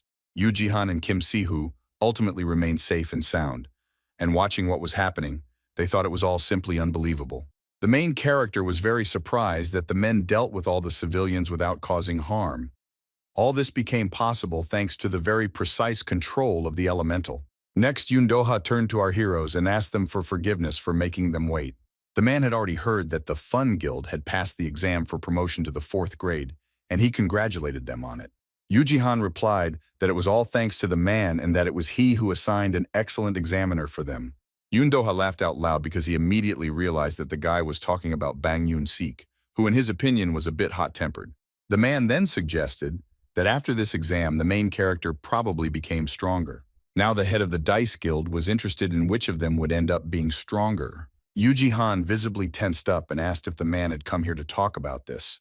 Suddenly, someone loudly said that Yun Doha was here. Turning around, our heroes saw members of other guilds who were asking what kind of relationship Yun Dohi had with this team.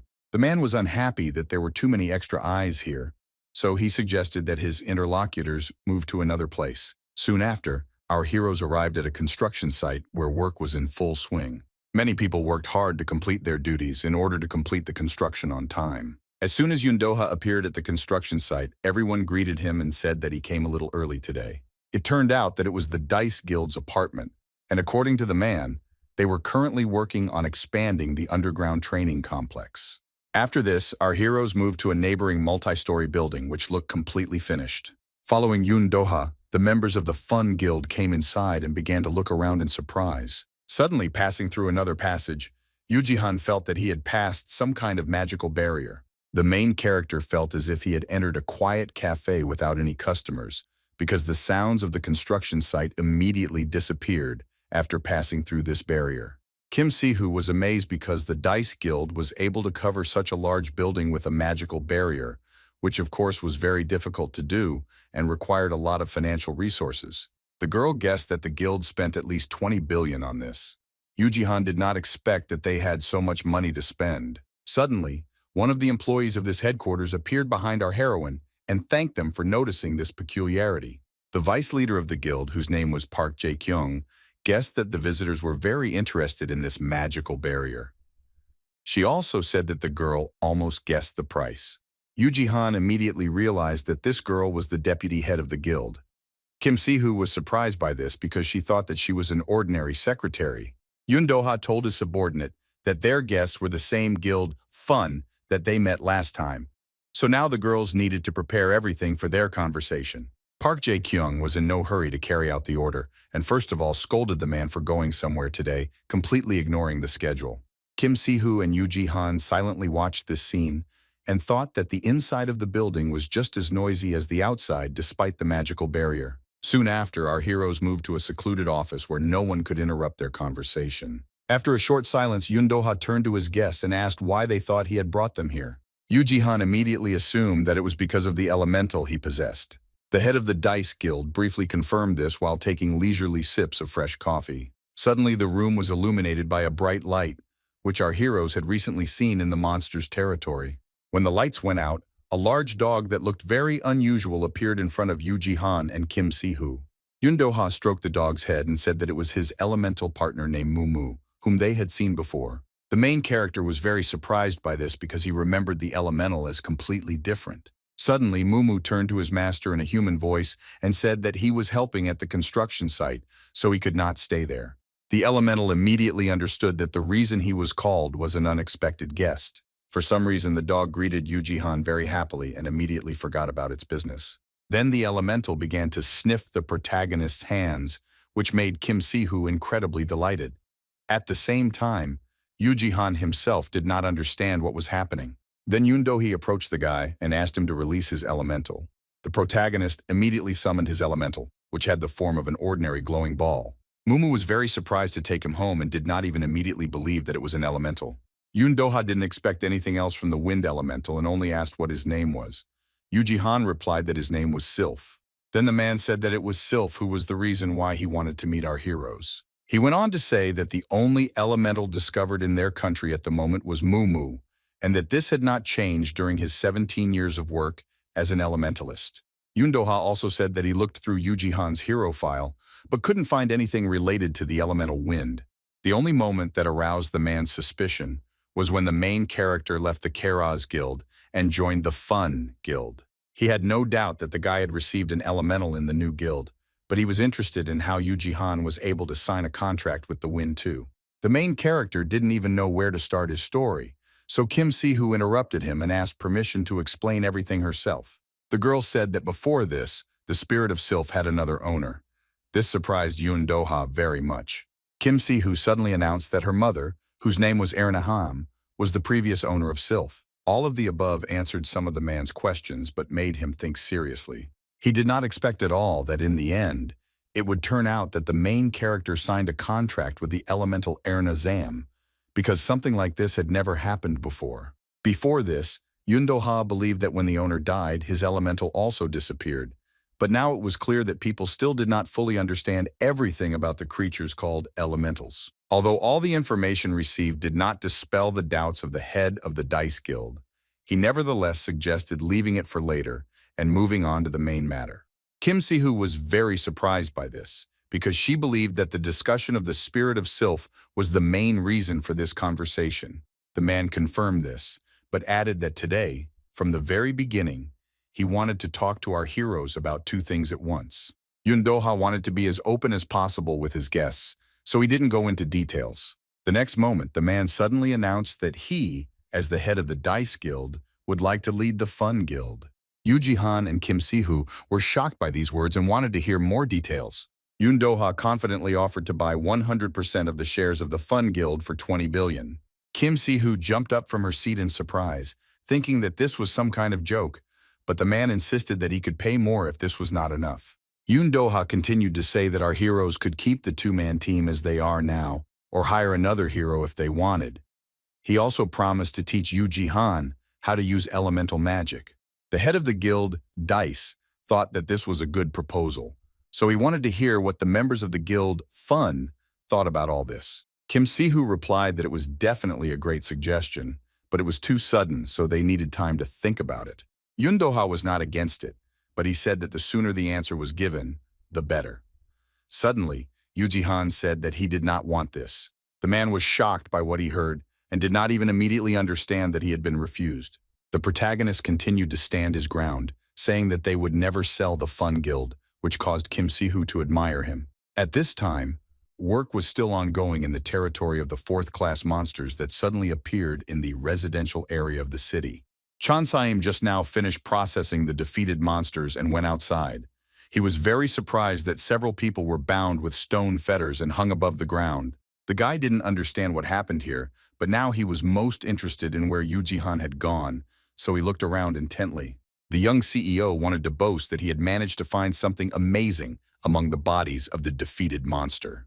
Yuji-han stood his ground and said that they would never sell the Fun Guild, which made Kim Si-hoo admire him. Yun Doha was shocked by what he heard and did not even immediately understand that he had been refused. Having quickly come to his senses, the man said that if our hero did not like the proposed amount, he could increase it. Yuji-han understood this because he knew that the Dice Guild had spent about 20 billion to cover this place with a magical barrier. However, in the opinion of the main character, this was still not enough. He boldly stated this. The guy spoke about it so confidently because he knew that the Fun Guild, like the Dice Guild, would become great. These words had a strong impact on Yun Doha, causing him to instantly become serious and puzzled. At the same time, Kim Si-hoo seemed to disagree with her partner and therefore asked why he decided such issues alone. Yuji-han didn't have time to give his answer because the fun between the guild members was interrupted by Yun Doha. Suddenly, the man began to laugh loudly, as if he perceived the main character's words solely as a joke. The man couldn't believe that the guy wanted to turn a guild with 2 people into a great one, and therefore thought that he was too arrogant. Yuji-han calmly replied that he would not call it confidence, but rather certainty. The head of the Dice Guild admitted that his interlocutor now really did sound very confident. He didn't expect anything else from the interesting newcomer. In the end, the man agreed to abandon the planned deal, although Kim Si-hoo was not at all happy about it. Yun Doha also decided to give something to the main character, thus acknowledging his desire. To do this, he only needed to snap his fingers. At that very moment, Park Jae-kyung entered the room with that same magic crystal in her hands. Yuji-han immediately recognized this thing. The main character was very surprised and did not understand why the man was returning this valuable artifact to him. Yun Doha said that the association had already finished their research, and he was going to give the crystal to the guy anyway after he captured his guild. The protagonist accepted this thing with gratitude, but he was still interested in why the man had made so much noise. Suddenly, as if out of nowhere, the spirit of Sylph appeared and began to quickly approach the magic crystal. The next moment, the room was illuminated by a bright light that almost blinded our heroes. When it was all over, Yun Doha said that elementalists could increase their power by absorbing it from similar magic crystals, so he advised collecting them. He also said that if the main character does this, the spirit Sylph will be able to materialize just like his muumuu. Meanwhile, the Korean branch of the International Union for the Protection of Creatures was in full swing. Unexpectedly, the organization's hotline received a call, which the manager quickly answered. The man on the other side reported that his cat had turned into a creature, which made the female manager very happy. The manager assured that the organization would catch this creature very quickly and carefully. At the same time, several dozen other people were working in the office doing various jobs. Some of the workers were discussing the fact that their next volunteer activity was scheduled for the 21st of this month. One of the girls, recalling their previous similar event, said that she was very touched when the grandmother they helped hugged her. She always felt sorry for the elderly, so she was glad that the organization cared about these people. Her interlocutor believed that soon other people would also understand that violence was not the only solution to the problem, so she was ready to continue to carry out the organization's mission. Suddenly, this conversation was called forth by the loud growling of a ferocious beast, which seemed to frighten one of the girls. This growling continued for some time and attracted the attention of everyone present. Looking at the bloodthirsty predator that was sitting in the cage, one of the girls assumed that he was hungry. That is why the 2 workers quickly recovered in another room, while discussing what food to offer the monster. Approaching another cage, the girl began to choose a treat for the unusual pet, and soon her gaze stopped on one specimen. It turned out that the girl made her choice among the elderly people and decided to feed the tied-up old woman to the bloodthirsty monster. The workers were surprised that the elderly woman was still alive and thought that she was too lively for her age. Soon the villains dragged their victim to the right place and opened the cage. They mercilessly threw the elderly woman to the bloodthirsty predator and began to watch what would happen next. Finally, they wished the monster a bon appetit, not regretting for a moment what they had done. The saber-toothed cat wasted no time in attacking the tied-up old woman and tearing her to shreds. An employee of the organization closely watched all this and was impressed by how the monster looked while eating. The girl was already ready to bring the rest of the victims here, but her colleague asked her not to overfeed the animals, but to just bring one old man here for dinner. Suddenly, one of the girls heard the sound of a car that stopped nearby. This immediately caught her attention. Seeing a familiar car, one of the workers immediately assumed that the manager had arrived to see them. Soon the car door opened and a young guy in a business suit began to emerge from it. Taking important documents with him, he quickly headed to the organization's office. Entering inside, the manager of the Korean branch of the International Union for the Protection of Creatures, named Lim Minsu, greeted everyone present with a smile on his face. Walking further and talking with the employees, he said that from his business trip he brought with him many new creatures that were now in the neighboring building. Then the manager went to the center of the room and loudly addressed the employees, asking for their attention because he had good news. The guy began to tell that the prototype of the object that their partners had been studying for a long time had finally been proven. The next moment, Lim Minsu happily showed everyone an unusual tool that resembled a gun. After that, the guy reminded the staff about the basilisk that was recently discovered in the monster territory in Buchan. Although the organization successfully created a variety by giving it a magic crystal, the monster's resistance was low, causing its body to quickly become corroded. As Lim Minsu approached the saber-tooth cat, he anticipated that this time everything would be different. Pointing the tool at the monster, the manager, with a crazy smile on her face, said that he would make it much better. Then there was a loud bang, after which a bright light began to emanate from the cage. The bloodthirsty monster roared loudly, unable to resist its transformation. Lim Minsu was watching everything that was happening. The smile never left the manager's face, and he was clearly very pleased with this process. Suddenly, one of the workers began to loudly applaud, acknowledging the success of what had been done. All the other employees took up this initiative and also began to applaud their manager. Minsu was very pleased with him and believed that he had succeeded in creating a truly beautiful creature. Meanwhile, our heroes once again arrived in the Incheon area, where the territory of monsters, also known as the Saber-tooth cat, was located. The entire area was surrounded by a magical barrier, near which many heroes had already gathered. Yuji assumed that the barrier was erected because the authorities realized that it would not be possible to get rid of the bloodthirsty monsters so quickly. The guy also believed that, if they were lucky today, they would be able to get a magic crystal from a type of monster. Suddenly, the main character felt someone's presence behind him. It turned out that it was Yang Saim, who was asking with displeasure where Yuji had disappeared to yesterday. Kim Si-hoo was frightened by the guy's unexpected command, but the main character was only surprised. He immediately asked if something was wrong. Chan Saim reminded us that our heroes suddenly left him yesterday after asking him to take care of the defeated monsters. After that, for some reason, the guy started shaking, as if he could barely contain himself. Kim Si-hoo did not understand what was happening to her friend and assumed that he had gone crazy. Then, Chan Saim handed our heroes his phone, thinking that after what they saw, they too would not be able to maintain their composure. As expected, Kim Si-hoo and Yuji were very surprised by what they saw, as if they did not believe that it was real. It turned out that Chang Saim managed to sell the basilisk and yesterday's saber-tooth cat for 500 million won. While our heroes were trying to count the zeros in a very large number, Chan Saim continued to tell us that since this variety of basilisk was discovered for the first time, he was able to sell it at a very high price. Kim Si-hoo quickly changed her mind about the guy and began to say that she never doubted him. Chan Saim assured that he could sell everything that came to his hands for a good price. The young CEO then told our heroes that for his services, he usually asked for a 10% commission for collecting and selling monsters. Yuji, without listening to the guy to the end, briefly stated that he agreed to fill up only 4%. This shocked Chan Saim. He could not even imagine that the main character would set his own conditions for him. The guy immediately began to try to convince the main character, but he remained firmly adamant. In the end, Yuji again stated that he would only pay 4% and ended the negotiations without even getting Jung Saim's consent. Kim Si-hoo silently watched this argument, not understanding at all what these two were doing.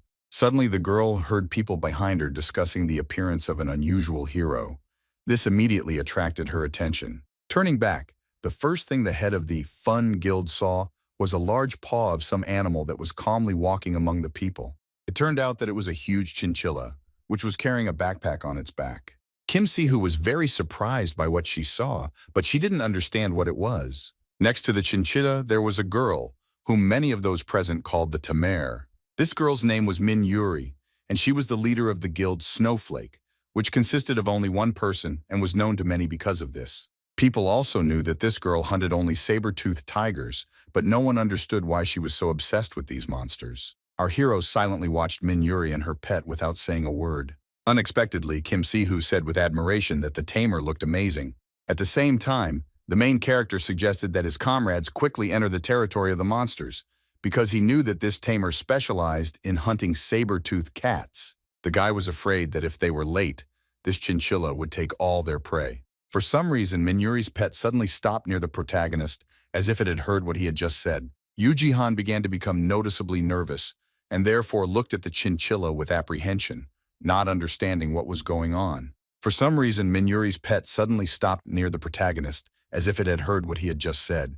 Yuji began to become noticeably nervous and therefore looked at the chinchilla with apprehension, not understanding what was going on. Suddenly, the animal began to open its mouth and show its sharp teeth, which caused the guy to bewilderment. Kim Si-hoo, seeing all this, was very afraid for her comrade and loudly warned him that he should be careful. Despite everything that was happening, Minuri claimed that everything was fine, and the main character just had to stand still.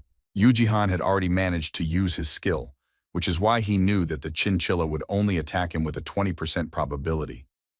Meanwhile, the animal began to lick the guy. Kim Si-hoo and Jang Saim were taken aback by what they saw and did not understand at all what was happening.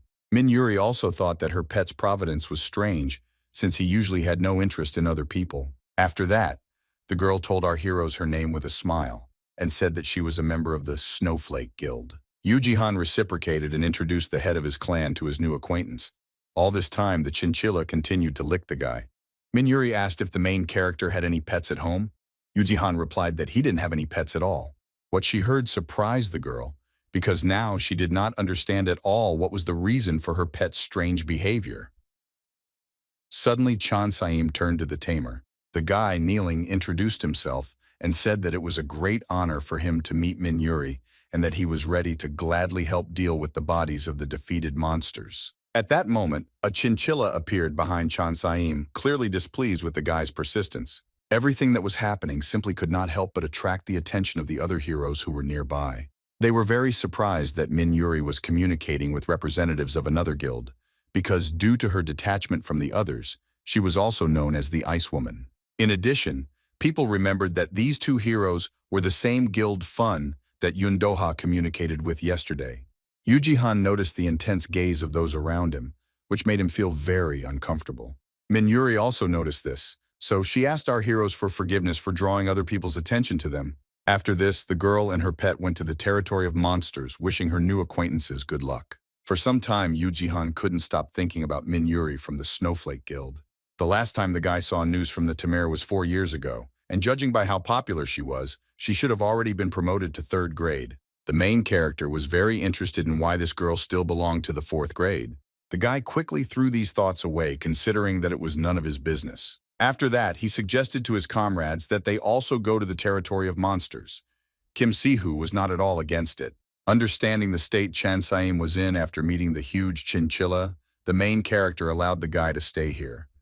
Chan Saim was only glad about this. Soon, our heroes were already in the territory of the monsters and were examining a multi-story building number 207. Yuji and Kim Si-hoo looked closely from floor to floor, trying to find what they came here for. Kim Si-hoo didn't understand what was going on, because they had already walked 5 floors, but the monsters were nowhere to be seen. Yuji suggested that other guilds had already managed to explore and clear everything here. There was nothing to do, so our heroes had to continue climbing higher without being able to use the elevator. Kim Si-hoo was not at all thrilled with these physical exercises, because she was still a mage and not a tank. Yuji insisted that even a mage needed to develop endurance. Wen, who had begun researching this knowledge a little earlier, approached our heroes with displeasure. This guy's name was Moon Kyung-jin, and his guild was called Knife. For some reason, the guy was very angry at Kim Si-hoo and Yuji. The guy asked if our heroes hadn't seen the sign on the 1st floor, which stated that buildings 207 through 209 were the area of interest of the Knife Guild. Kim Si-hoo didn't understand what this meant and why they needed to leave here, so she was very angry at the guy from another guild who suddenly appeared. Then Moon Kyung-jin said that the big guilds marked their sphere of interest with dots, so the ordinary guilds could only put up with it.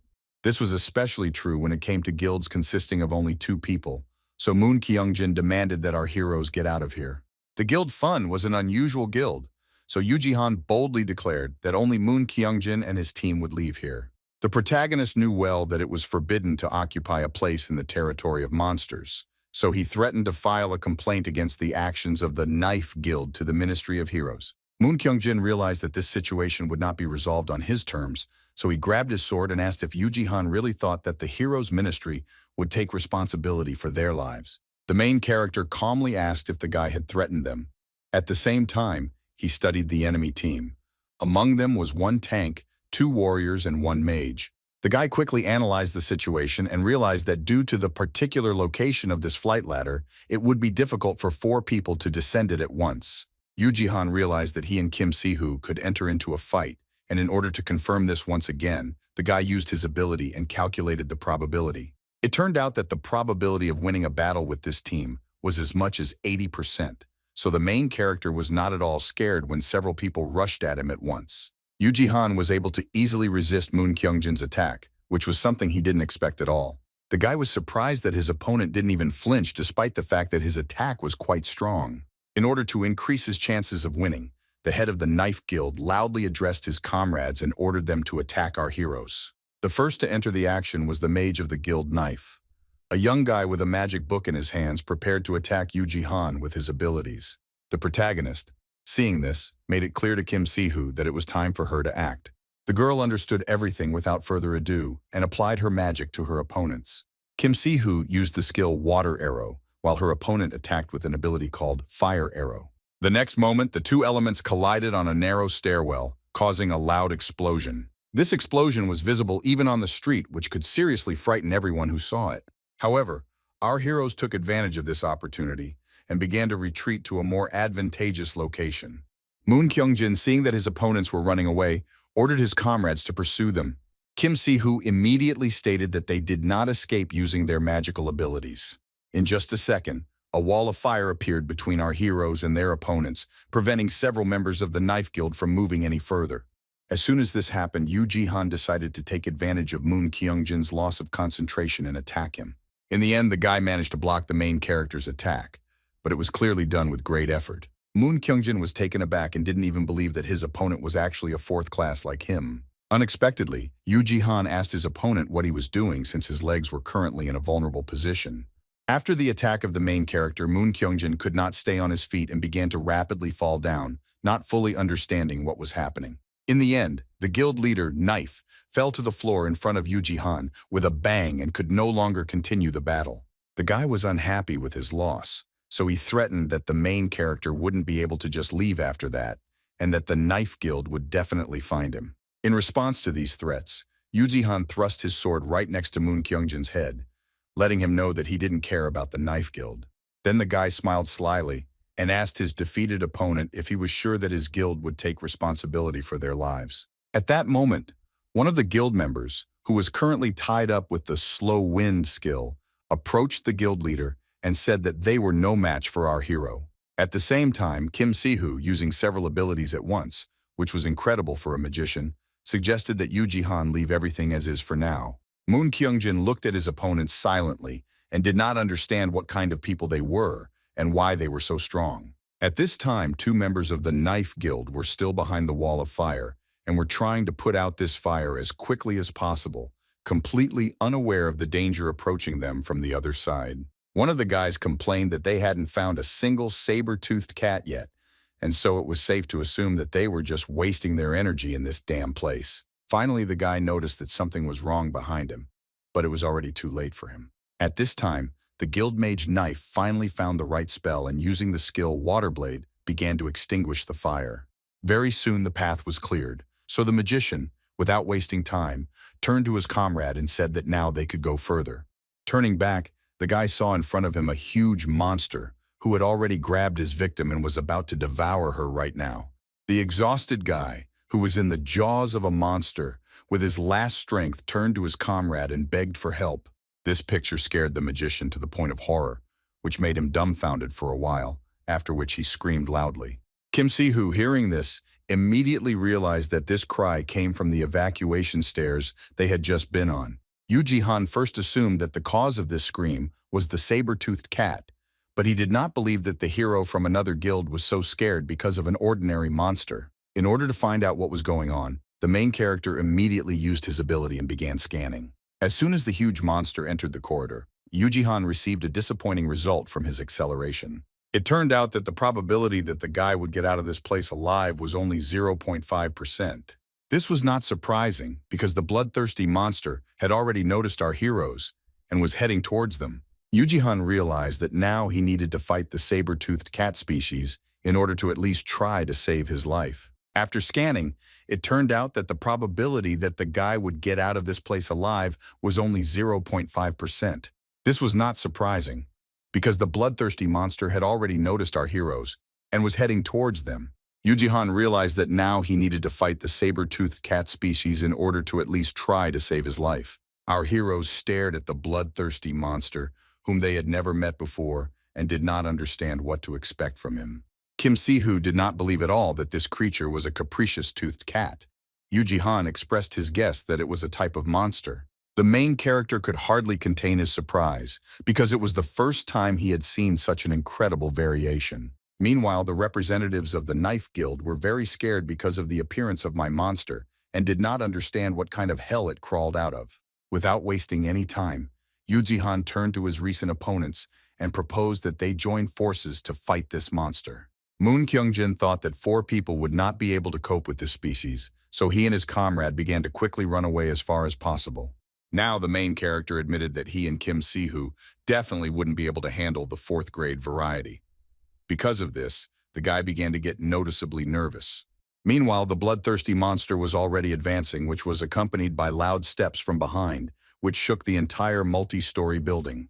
Our heroes, seeing this, immediately prepared to repel the attack of the monster, not yet knowing what awaited them ahead. In order to protect himself and his partner, Yuji Han quickly drew his sword, not wanting to give up without a fight. The next moment, the guy managed to block the saber-toothed cat's attack, but it was very difficult for him.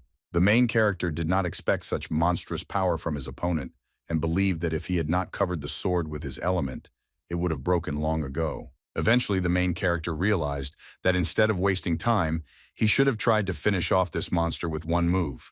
But the monster had completely different plans. The guy clearly saw how the paw of the saber-toothed cat was approaching him with lightning speed, but due to the unexpectedness of what was happening, he could not do anything about it.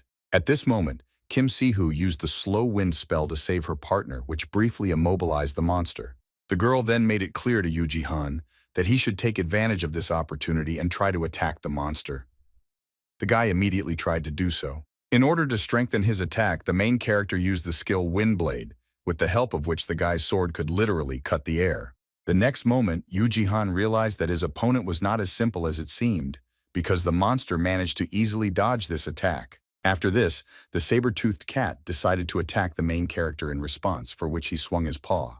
The monster suddenly struck with great speed and hit the bewildered Yuji Han straight. While the sharp pain spread throughout the guy's body, he could only think about how this monster could be so fast. Kim Si-hoo was very scared when she saw that her comrade was injured due to the monster's attack, but she was able to quickly pull herself together and cast a spell. The girl used the skill Wind Arrow and directed it straight at the saber-toothed cat, hoping that this would stop the monster. The destructive magical energy was quickly approaching its target, and it seemed that this battle was about to end. Surprisingly, the monster began to deftly dodge all attacks with the help of its incredible speed. After this, the saber-toothed cat rushed at Kim Si-hoo with a furious roar in order to deal with its second opponent. The girl was immediately gripped by horror because she already understood that she would not be able to dodge this attack. Suddenly, Kim Si-hoo heard a familiar voice, which made it clear to her partner that it was time for them to intervene in this battle. A moment later, a huge chinchilla appeared out of nowhere and rushed at the saber-toothed cat with lightning speed. Everything happened so quickly that Kim Si-hoo didn't even have time to realize that she was now safe. The chinchilla's attack was able to easily break through the wall of a multi-story building and push the ferocious monster out onto the street. Kim Si-hoo was still surprised by what happened and seemed to not believe that she had just been saved by her familiar chinchilla and her owner. Then the girl heard the voice of Minuri, who said that she heard an explosion and therefore decided to check what was happening here. She didn't expect the Fun Guild to be here at all, but she was glad to meet our heroes again. Then the girl turned her attention to the main character, who was unconscious, and suggested that if she had not come in time, her friends would have had big problems. After that, Minuri said that she would deal with the monster herself and ensure our hero's safe retreat. Kim Si-hoo suggested turning to other heroes for help. To this, Minuri asked the girl not to worry and calmly stated that she knew saber-tooth cats better than anyone else. Kim Si-hoo, seeing how determined the girl was now, couldn't help but notice that her aura had changed.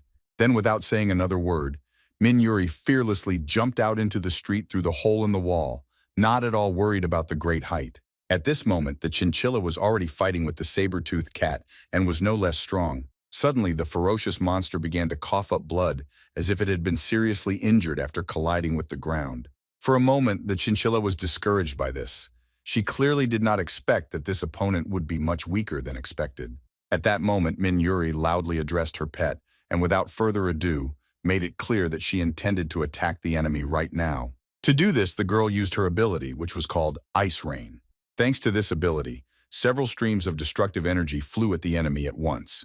The chinchilla managed to jump to the side in time, after which several blocks of ice fell on the saber-toothed cat. As a result, the ferocious monster was completely frozen in ice and it seemed that the battle was over. The next moment, the bloodthirsty monster shattered its prison into pieces and growled loudly, making it clear that it was still capable of fighting. Minuri saw this and was surprised that the monster was still able to stand up after being hit by so many ice arrows. In the end, the girl decided that nothing else could be expected from the species, so she prepared to repel the attack of the saber-toothed cat. Minuri began using her skill again, believing that despite the monster's temporary resistance, the outcome of this battle would not change. This time, the girl used a skill called Snow Shot. Thanks to it, a sharp ice projectile flew at the monster at great speed. As expected, the saber-toothed cat managed to easily dodge this attack thanks to its enormous strength. However, Minuri was able to see that her opponent also had a huge weakness that showed itself just in time. Suddenly, the bloodthirsty monster could not stay on its feet and fell to the ground with a crash, never having time to reach its opponent. The monster itself did not understand what was happening to it, but Minuri already had her own explanation for what had happened. The girl knew well that the unusual mobility that saber-toothed cats possessed was due to their flexibility. However, if the muscles of these monsters contracted due to the cold, their joints could not support their own weight and collapsed. That was why Minuri believed that their battle was over the moment her ice arrow hit the monster. Kim Si-hoo, who was watching all of this closely, was amazed by the tamer's skills, as she was able to defeat the type of sea that she and Yuji had no way of handling. Just at that moment, the main character, who had only just come to his senses, addressed the girl in a weakened voice. The guy claimed that they needed to urgently go to help Minuri, but Kim Si-hoo asked her partner not to worry and said that the girl had already taken care of everything. Unexpectedly, Yuji confidently declared that this was not the end yet. He knew this well because he had already used his skill and calculated the probability. It turned out that the probability of Minuri defeating the saber-toothed cat was less than 10%. The main character was worried that the tamer was about to be in danger. At that time, she just approached her opponent. Minuri took careful aim with her skills and promised the monster that she would end this battle as painlessly as possible. Suddenly, the bloodthirsty monster began to let out a furious roar, which seemed to indicate that he was not going to give up despite his disadvantageous position. Minuri was taken aback by this, so she just watched the saber-toothed cat for a while, waiting to see what would happen next. Very soon, a strange noise was heard around, which indicated the approach of new monsters. All the monsters that were on the attack rushed to where the loud roar was coming from. Minuri herself didn't even notice how, just a few minutes later, she found herself completely surrounded by saber-toothed cats. Only at this moment did the tamer realize that she had made a big mistake, for which she would now have to pay. The next moment, all the monsters simultaneously rushed at the girl, wanting to protect the saber-toothed cat species. Kim Si-hoo, continuing to watch everything that was happening below, was very surprised that the monster called all the saber-toothed cats that were nearby with its roar. Yuji was not at all happy that his worst fears had become reality, but he remained just as determined. Suddenly, the guy asked his partner if she knew how to use levitation. Kim Si-hoo confirmed this, but emphasized that she did not master it perfectly. The main character was not stopped by this at all, so he asked the girl to use levitation on his signal. The guy believed that they had no other choice, so he decided to use the power of the sylph spirit. The next moment, Yuji pushed off the edge with force and jumped out onto the street. Along the way, this guy used the acceleration skill in order to fly to the ground as quickly as possible. Kim Si-hoo was very scared about what happened and wanted to stop this fall with all her might. The girl believed that the main character should have first told her what he was going to do and only then do something like that.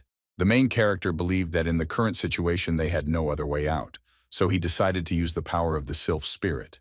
The next moment, Yuji pushed off the edge with force and jumped out onto the street. Along the way, this guy used the acceleration skill in order to fly to the ground as quickly as possible. Kim Si-hoo was very scared about what happened and wanted to stop this fall with all her might. The girl believed that the main character should have first told her what he was going to do, and only then do something like that. At this time, the ferocious monsters were already trying to attack Minuri, wanting to protect one of their relatives. Despite the superior number of opponents, the Tamare was not going to give up so easily and continued to resist. The girl remained cool and focused, which allowed her to use her abilities to the maximum extent possible. Suddenly, one of the monsters managed to sneak up behind Minuri and try to attack her. Fortunately, the chinchilla was nearby and with one precise blow was able to protect its owner from the bloodthirsty monster. Despite all these successful attacks, there were still quite a few saber-tooth cats around that weren't going to retreat.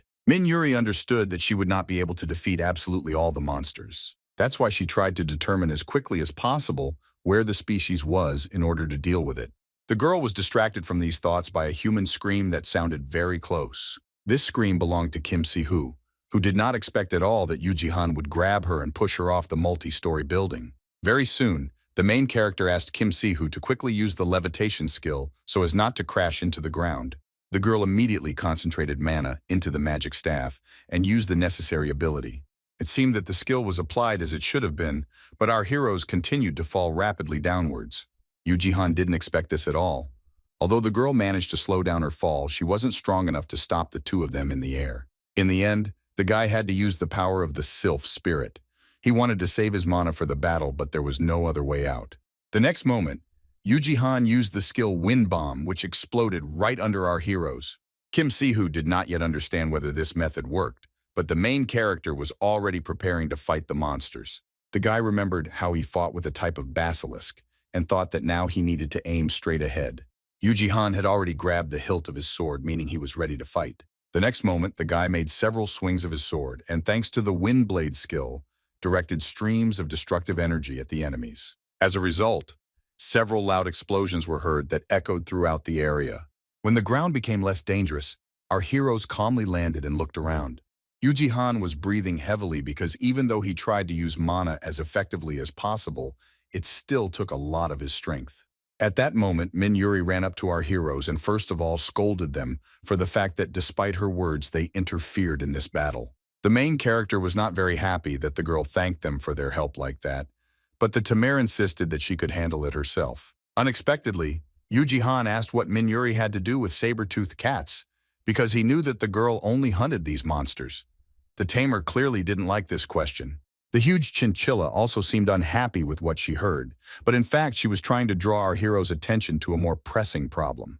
It turned out that Yuji attack did not destroy all the monsters. Many of them were able to escape from the rubble and were now intending to continue the battle. Only Yuji realized that these were not the same saber-toothed cats that he attacked. The guy was sure that the species was still calling on more and more ferocious monsters to help it.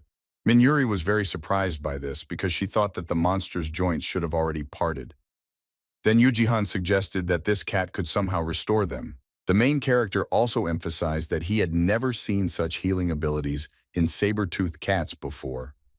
For some reason, these words caught the tamer's attention. Suddenly, the girl was overcome with unpleasant memories from the past, which instantly made her forget about everything that was happening around her. A girl, exhausted from numerous wounds, approached Minuri and demanded that she get out of here. The tamer only looked at her bloody hands with horror and did not react to the girl's words. Meanwhile, Yuji continued to say that if he and Minuri worked together, they would definitely be able to defeat the ferocious monster. The next moment, without saying a word, the tamer suddenly jumped up and rushed forward. Yuji was taken aback by what was happening and did not understand at all what had come over the girl, who had not explained anything to him at all. The boy wondered why Minuri had suddenly become so reckless and thought that was why she always worked alone. Then the main character, without wasting any time, turned to Kim Si-hoo and asked her to cover him while he fought. At this time, several saber-toothed cats were already rushing towards our heroes in order to attack them. Unfortunately for the monsters, they encountered Minuri on their way, who destroyed this obstacle without blinking an eye. Very soon the girl approached her main enemy in order to finish what she started, and put an end to him once and for all. Despite this, the other monsters still continued to pursue the tamer, intending to capture her. Minuri was not interested in ordinary monsters at all, so she dealt with them as quickly as possible using her abilities so that they would not interfere with her. A species of saber-toothed cat took advantage of the girl's momentary distraction and suddenly attacked her. Minuri was very surprised that her opponent recovered his strength incredibly quickly.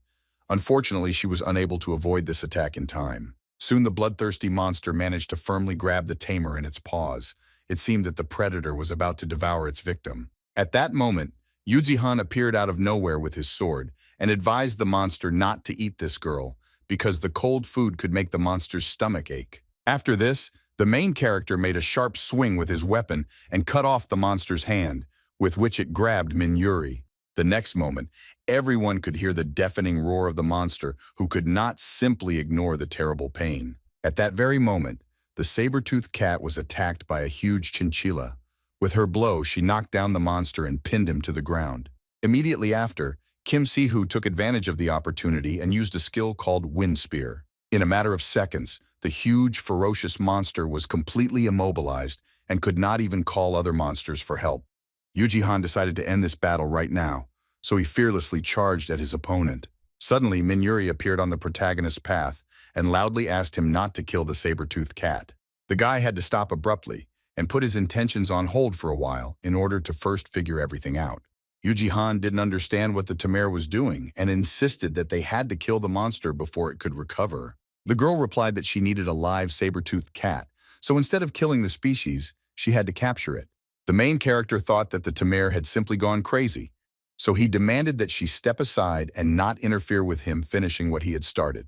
Unexpectedly, Minuri calmly replied that she couldn't do that, after which she began to use her abilities as if she was going to attack the guy.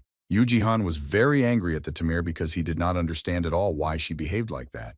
Meanwhile, the monster had magically grown back his lost arm and was ready to continue the battle. At some point, the monster began to roar loudly and increase in size, turning into a huge, shapeless mass.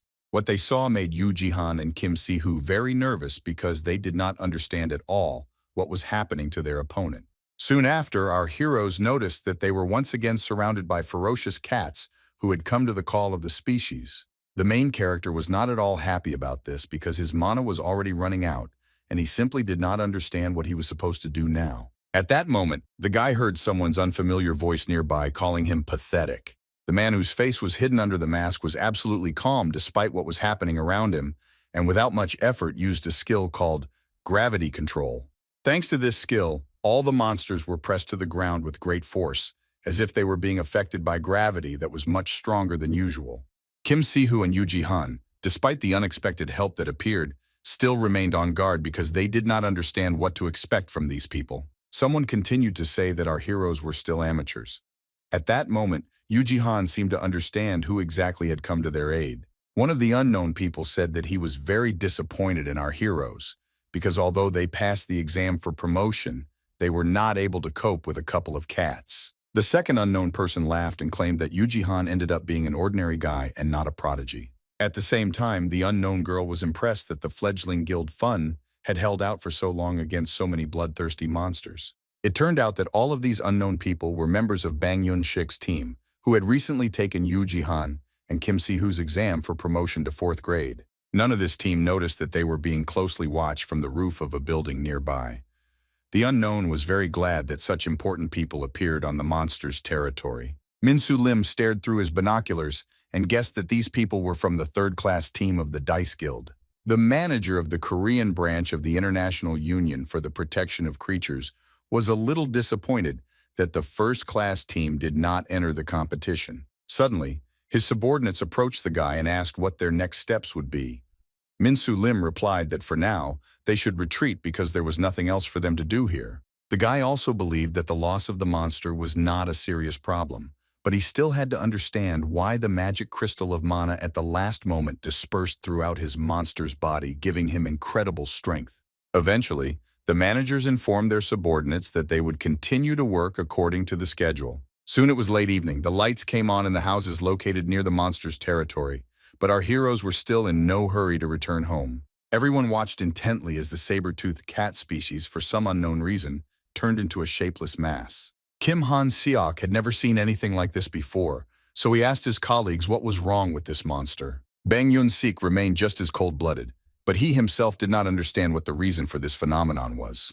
The man knew only one thing well, namely that the hero was wearing a lot of work ahead. Shortly after, a special service arrived at the scene and provided assistance to all participants in the battle.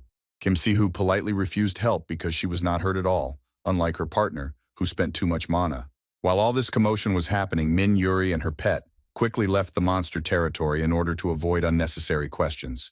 At the end, the girl only briefly looked back, as if she really regretted that she had not managed to capture the saber-toothed cat.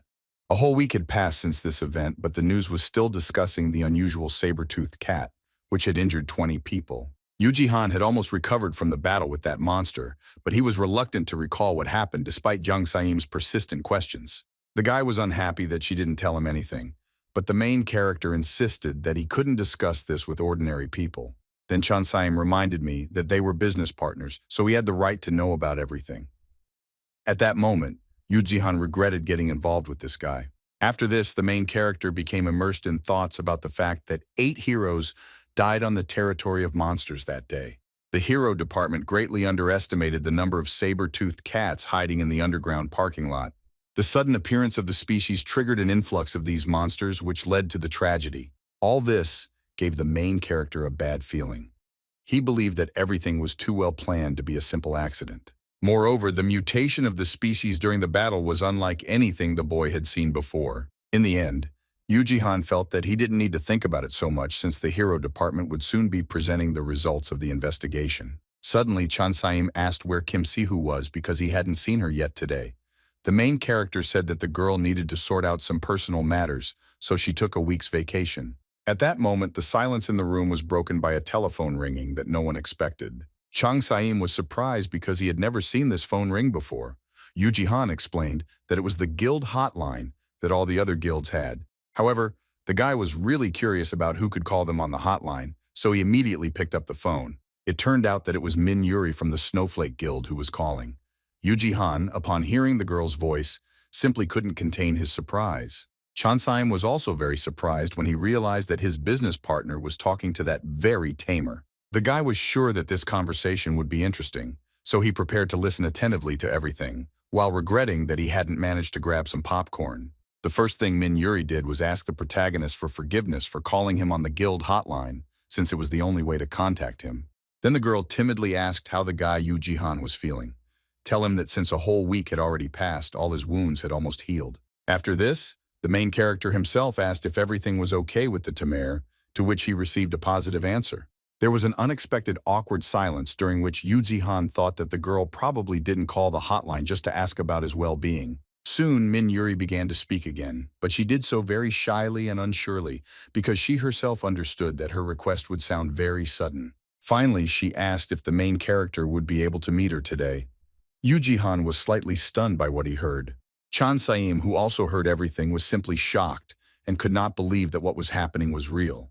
At this time, Kim Si-hoo was at home and did not yet know about the sudden call to her guild's hotline.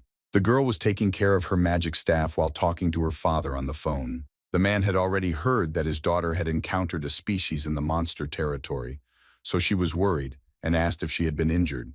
Kim Si-hoo assured her that everything was fine. Despite this answer, the man continued to say that the girl needed to be careful because the support that stood behind became a target more often than it seemed at first glance.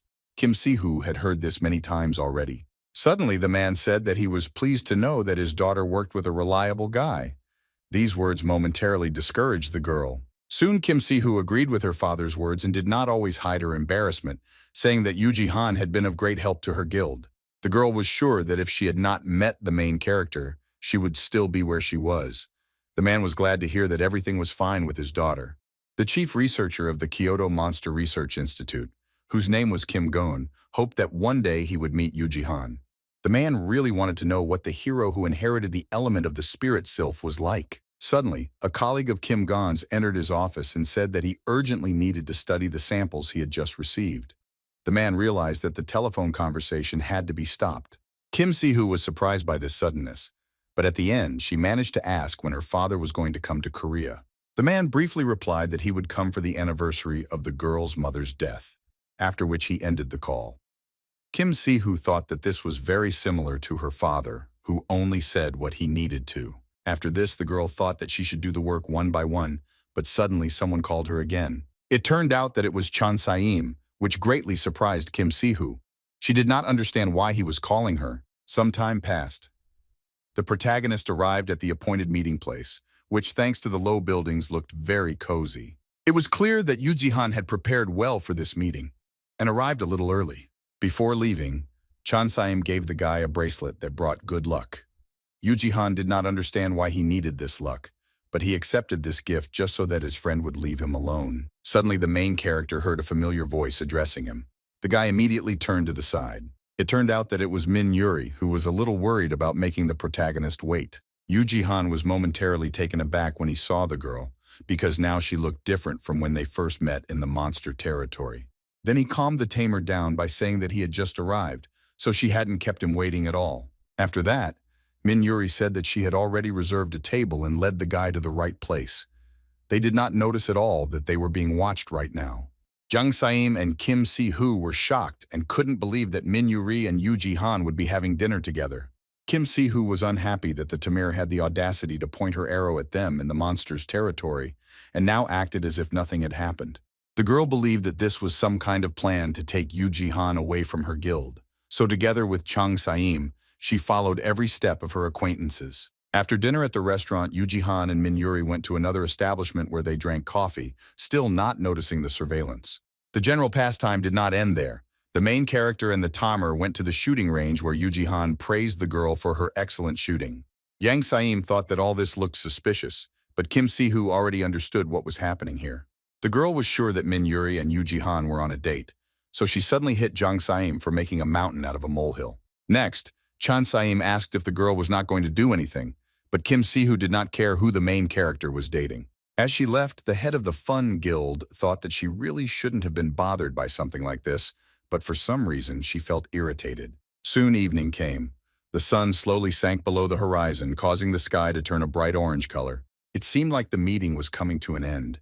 Yuji-han said that he had fun today because he hadn't gone out or had fun like this for a long time. Suddenly, the main character said that it was time for the girl to tell him why she wanted to see him today. Minuri was very surprised by this. Yuji-han continued to say that the shortener probably didn't ask to meet him just to spend time together. In the end, the guy turned out to be right. Minuri finally decided to say why she organized this meeting. It turned out that the girl was hoping that the main character would keep her company during her trip to the hospital. Yuji-han was very surprised by this and did not understand what was going on. Then Minuri said that her sister was undergoing treatment in this hospital. In the end, the boy meekly followed the shortener, still surprised that she had a sick sister. Suddenly, the main character felt that his special ability had activated on its own, although there seemed to be no reason for it. It happened just at the moment when Minuri was ruling Yuji-han in the room where her younger sister was lying. This girl's name was So Yeon, and according to the scan results, she was unconscious due to mana discoloration syndrome, which had already progressed to 95%. The main character was very surprised because he seemed to know well about the mana discoloration syndrome. Then Minuri began to tell that she only hunted saber-toothed cats precisely because of her sister. It turned out that 4 years ago, this very type of monster attacked the girls. And since then, So-yeon had been in a coma for reasons unknown to doctors. Now the main character understood why the Tamer was only pursuing saber-toothed cats. Minuri continued to say that she did it because she hoped to find a clue, but now she felt like she was making a mistake. The girl had really hoped that research into the species could help her sister, but the reports she saw today showed no connection. Then Minuri apologized for behaving the way she did that day, which put our heroes in danger. The guy assured her that everything was fine and he understood the reason. Suddenly, the protagonist's ability began to act on its own again and determine the profile of Minuri from the Snowflake Guild. The judge of the result, this girl was the most important figure for the growth of the Fun Guild. Yuji-han was very surprised that Minuri was needed by his guild. In addition, the guy had to find 3 more important team members. Unexpectedly, the protagonist's ability began to act on its own again and determine the profile of Minuri from the guild Snowflake. The judge of the result, this girl was the most important figure for the growth of the guild Fun. Yuji was very surprised that Minuri was needed by his guild. In addition, the guy had to find 3 more important team members. The most amazing thing about all this was that the main character had already seen these probability statistics before. This happened when our heroes saved Chun-Saim in that monster territory. Kim Si-hoo was very angry at the guy because of his deception and intended to teach him a lesson, but the main character stopped his partner. The reason for this was that at that time, Yuji-han's ability suddenly began analyzing. Upon completion of the analysis, it turned out that Chun-Saim was the most important figure for the growth of the Fun Guild. At that moment, the protagonist felt like his ability was guiding him on some kind of quest before. He had never seen his analysis skill behave like that. Yuji didn't hesitate to hire Chun-Saim to work in the guild to see the response of his skills. Now everything repeated itself and the guy's ability reacted to Minuri. The ability also indicated that its owner had currently found only one of the 4 important members of the team. This meant that, including Minuri, the guy had to find 3 more people to complete the quest. Suddenly, Minuri turned to the main character and asked if everything was okay, because he didn't look very well. The guy assures me that everything was fine and that he just felt a little dizzy. At the same time, Yuji thought about how when he discovered the new guild, his ability predicted a high probability of it being successful. But now there were additional requirements. The main character didn't even suspect that his own analysis skill could mock him like that. However, the guy eventually decided that if all this was necessary, then he would do whatever was required of him. Then the main character asked the Tamir how many years she had been hunting saber-toothed cats. Minuri was a little taken aback by this question, but answered that it had been about 4 years. Yuji continued to ask if, after all this time, the girl still hadn't found any clues about how to bring her sister out of her coma. As painful as it was for Minuri to admit it, she confirmed that she had not found anything. The main character, of course, did not know all the details, but he suggested that the girl think about a new approach to solving this problem. These words interested the tamer, so she clarified what the main character specifically meant. Then the guy decided to bring an example, and for this he took a healing ointment from the table. Yuji started saying that in case of getting wounds or cuts, it was necessary to degrease the area and apply some ointment. Then the guy asked if Minuri knew what ointment she was using now. Having received a negative answer, the main character continued to say that one of the common ingredients of this ointment was Centella asiatica. It was a common plant found in the mountains and fields and was also known as Indian pennywort. It had antibacterial and anti-inflammatory properties, as well as other useful properties. These plants have not yet turned into monsters, but many researchers hoped that this would happen. The guy also said that direct use of the leaves or stems of the plant did not help to treat open wounds, and only the extract of this plant had healing properties. Although Minuri didn't fully understand everything, she continued to listen that these small plants had nothing to do with why people were injured, but were somehow part of the research process. Yuji thought that perhaps the girl's younger sister had the same situation. Perhaps the reason for her critical condition was something else that was not related to saber-toothed cats. Also, the main character was sure that the tamer knew this without his words. However, according to the guy, Minuri still continued to hunt monsters, but for a completely different reason. The girl's desire to hunt saber-toothed cats arose from an obsession with revenge against the monster that did this to her younger sister. Although Minuri didn't say anything out loud, the main character understood everything himself. Suddenly, the guy said that he had a proposal for the tamer. Minuri was very surprised by this and began to listen carefully to what the main character would say. The next moment, Yuji confidently declared that he wanted to officially hire the girl for work. What she heard shocked Minuri, but she still asked if the protagonist wanted her to join the Fun Guild, to which she received a positive answer. The guy promised that if the tamer agreed to his proposal, the entire guild would do everything possible to help find a way to cure her sister. Yuji insisted that he did not make empty promises, and therefore was even willing to include this in the contract in order to give the girl guarantees. The main character then used his ability to analyze Min So-yeon's condition. The guy was interested in whether the girl would be able to come out of the coma, whether it would be possible to find the necessary treatment method, and whether the girl would recover if her sister joined the Fun Guild. Unfortunately, the ability, as before, only reported that Min So-yeon was unconscious, and the mana discoloration syndrome continued to progress. The guy had no other way to find out if the girl would recover, but he still needed to recruit Minuri by any means necessary. Unexpectedly, the tamer timidly asked if she could inform the protagonist of her decision after thinking it over a little. The guy was very surprised that Minuri was really interested in his proposal, so he replied that he would wait for the girl's decision as long as necessary. After that, Yuji thought that right now the best thing he could do was to give Minuri the opportunity to figure things out on her own. Soon the main character decided that it was time for him to leave and leave the girl alone with himself. The guy suddenly noticed the bracelet that Saim had given him today. Without thinking twice, Yuji began to take off the bracelet from his hand and say that he had to give something to Minuri. The main character handed the jewelry to the girl and said that this bracelet was made from a lucky mustache and it brought good luck. The guy thought that it would look better on Minsoyeon. Minuri thanked Yuji for the gift and expressed her confidence that her sister would like the bracelet.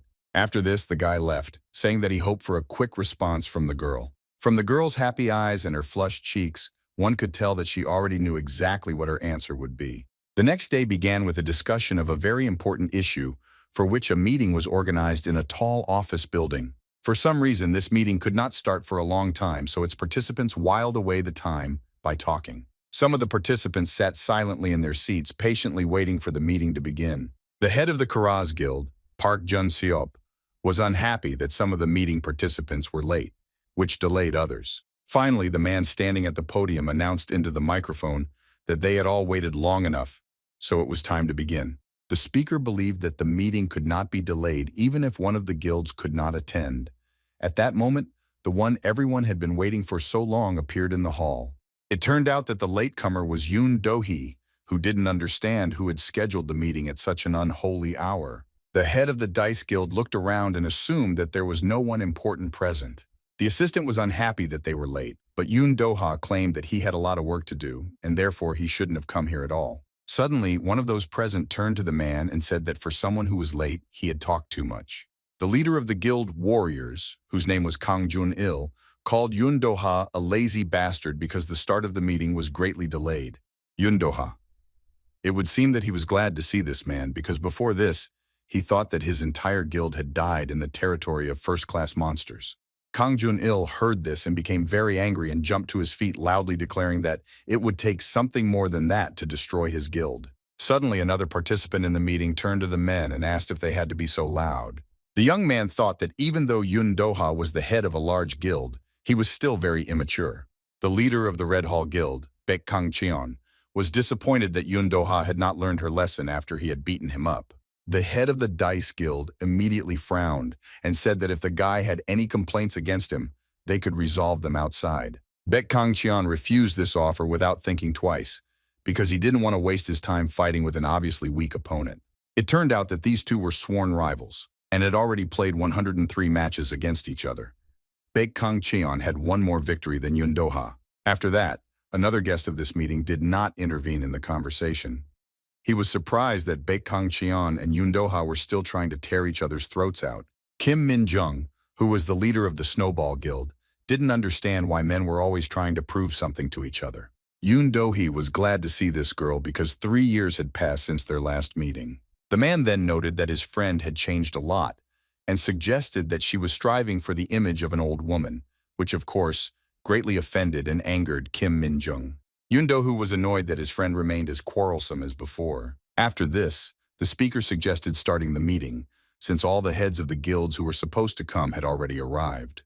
The man said that he urgently gathered everyone here today because new details had emerged in the incident with the fourth-class monster territory that happened a week ago. It turned out that evidence had been found that pointed to the involvement of the International Union for the Protection of Creatures in this incident. Baek Kang Cheon let out a long whistle upon hearing this. Kang Jun-il remained silent, but he visibly tensed up and furrowed his brows when he heard that this organization was being talked about.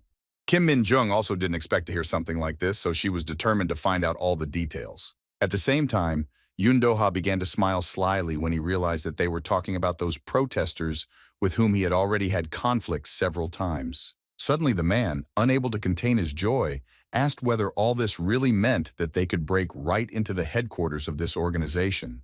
The speaker said that he urgently gathered everyone here today because new details have emerged in the incident with the fourth-class monster territory that happened a week ago. It turned out that evidence had been found that pointed to the involvement of the International Union for the Protection of Creatures in this incident. Baek Kang Cheon let out a long whistle upon hearing this. Kang Junil remained silent, but he visibly tensed up and furrowed his brows when he heard that this organization was being talked about. Kim Min-jung also didn't expect to hear something like this, so she was determined to find out all the details. At the same time, Yun Doha began to smile slyly when he realized that they were talking about those protesters with whom he had already had conflicts several times. Suddenly, the man, unable to contain his joy, asked whether all this really meant that they could break right into the headquarters of this organization. This question was answered quickly and categorically, which did not please Yun Doha at all. Kim Min-jung claimed that the International Alliance for the Protection of Creatures operated on a global level, and therefore proof of their involvement alone was not enough for the guild leaders to do whatever they wanted. The speaker agreed with the girl. He also added that the hero department did not have enough evidence to take action, so if they were not careful, everything could develop into a diplomatic problem. The man then asked everyone present to look at the screen, which was showing a photograph of a mutated monster. Although it was hard to believe, according to the speaker, it was a photograph of a type of saber-tooth cat. Many guild leaders were very surprised because they had never seen such monsters before. Baek Kang Cheon remained as calm as ever and only stated that the monster looked quite disgusting. The speaker continued to say that these varieties were very different from the usual monster, but the most important thing is that the hero department is receiving more and more reports of such deformed variants. The man then showed a photograph of a species of red weaver ant that was discovered on Mount Yangsan. It was also known that several months ago, a large number of variable dead lions appeared in one of the private country clubs. Despite all this, Kang Jun-il did not bring up why this meeting was being held at all, since there was nothing unusual about the appearance of new monsters. The speaker agreed with this and understood that based on external features alone, these monsters could not be classified as special species. However, according to the man, DNA testing at the Monster Research Department revealed a new genetic variation that was unique to this variety of saber-toothed cat. Kim Min-jung was very interested in the information about the new genetic variation, so she asked the speaker to quickly get down to business and tell everything in more detail. The next moment, the man confidently stated that there was a mana crystal inside the mutated saber-toothed cat. Many people knew that a special material called a mana crystal could be found in almost all varieties. The Monster Research Department has long since concluded that the species only appeared when crystals containing a huge amount of mana merged with the monster. The speaker continued to say that although crystals were still a subject of research, they were a material that could not be produced using modern technology. However, the most important thing in all of this is that the crystal that was found in the saber-toothed cat species was created artificially. Moreover, this crystal was a liquid, which did not match the available information about this material. Hearing all this, the entire hall was instantly filled with the voices of the guild leaders, who were asking if someone had managed to create a liquid mana crystal, despite the imperfection of modern technology. Yun Doha's assistant immediately asked him if he knew about all of this. The man denied it and said that he knew nothing about mana crystals except the fact that elementals absorbed them. The man then wondered whether the recent increase in the number of cases of the discovery of varieties was the result of an experiment to obtain liquid mana crystals. Suddenly, the man began to smile broadly and claim that there was no doubt about who exactly was carrying out these disgusting experiments. Baek Kang Cheon found all this very interesting, but there was still one unresolved issue. The guy was interested in what all this had to do with the International Union for the Protection of Creatures, which the speaker had spoken about at the beginning of the meeting. In response to this, the man said that on the day of the incident with the saber-toothed cat, several suspicious individuals were seen on the territory of the monsters. The speaker then showed everyone present a photograph taken that day using a drone, which depicted a group of unknown people. One of these people was identified thanks to facial recognition software. The man turned out to be Lim Minsu, who was 33 years old and worked as a manager at the International Union for the Protection of Creatures. 4 years ago, this man stopped being a researcher at the Faculty of Magical Engineering, but there were reports that he was fired due to one incident. Baek Kang Cheon was very interested in what he heard, and so he immediately asked what incident they were talking about. The speaker, in order to answer this question, quickly looked through the records he had and said that Lim Minsu stole the mana crystal from the research center. However, what was more serious was that this man was conducting illegal experiments on people.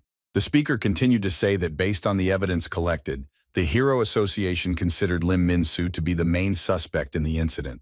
In order to apprehend this man as soon as possible, the association asked the heads of all guilds to assist them in the investigation. Meanwhile, ordinary city life continued to flow on the street. No one even suspected what events were happening right now. People were busy with their usual activities, but some were carefree, walking down the street enjoying the warm day. Suddenly, several young guys noticed a passerby who was standing at a bus stop nearby. They were very attracted by his clothes. It turned out that right now they were looking at Yuji and didn't understand if he was really a hero. The guys didn't really believe in this because they thought that a hero wouldn't ride the bus. The main character didn't pay any attention to these guys because now he was more interested in why Kim Si-hoo didn't respond to his messages. Yuji needed to talk to the girl today, so he didn't like what was happening at all. Although the guy hadn't received a response from Minuri yet, he thought it would be better to talk to Kim Si-hoo about hiring her as soon as possible. The protagonist thought that even without the information he had gained from his ability, having an experienced hero like Minuri in the guild would be great. The only problem the guy saw now was the lack of funds, because attracting a person like Minuri was very expensive. Suddenly, Yuji remembered the money they had earned from selling the monster remains and hoped that if they could agree on a fair price, the problem would be solved. While the main character was thinking about all this, the taxi he was waiting for had already arrived. The driver asked if the guy was really not going to get in, after which Yuji quickly came to his senses. The protagonist got into the car and asked to be dropped off at the corner of 5th Street, where his guild office was located. Suddenly, the driver noticed the guy's clothes and asked if he was one of the heroes. Yuji did not hide it. The man was delighted because he would never have thought that one day he would be giving a ride to a hero. The driver was already planning to brag about this when he would have lunch with other taxi drivers. The man continued to say that judging by the guy's sharp gaze, he probably belonged to one of the famous guilds that had been on everyone's lips lately. Yuji answered honestly that he did not belong to the big guilds, but was a member of a new guild called Fun. The guy was sure that the man had never heard of this guild. Surprisingly, the driver heard this name and immediately asked if this was the same guild that dealt with the saber-toothed cats near the Greenscape apartments. The main character was very surprised and did not understand how the man found out about this. It turned out that he lived in that area. The man was very happy about this coincidence and even wanted to thank Yuji for his work, but suddenly fell silent. A moment later, the main character heard that the man's mood had sharply worsened, as if he had seen something very unpleasant on the street. It soon became clear that the driver was looking at a young girl walking down the street. For some reason, he was not at all happy to see her.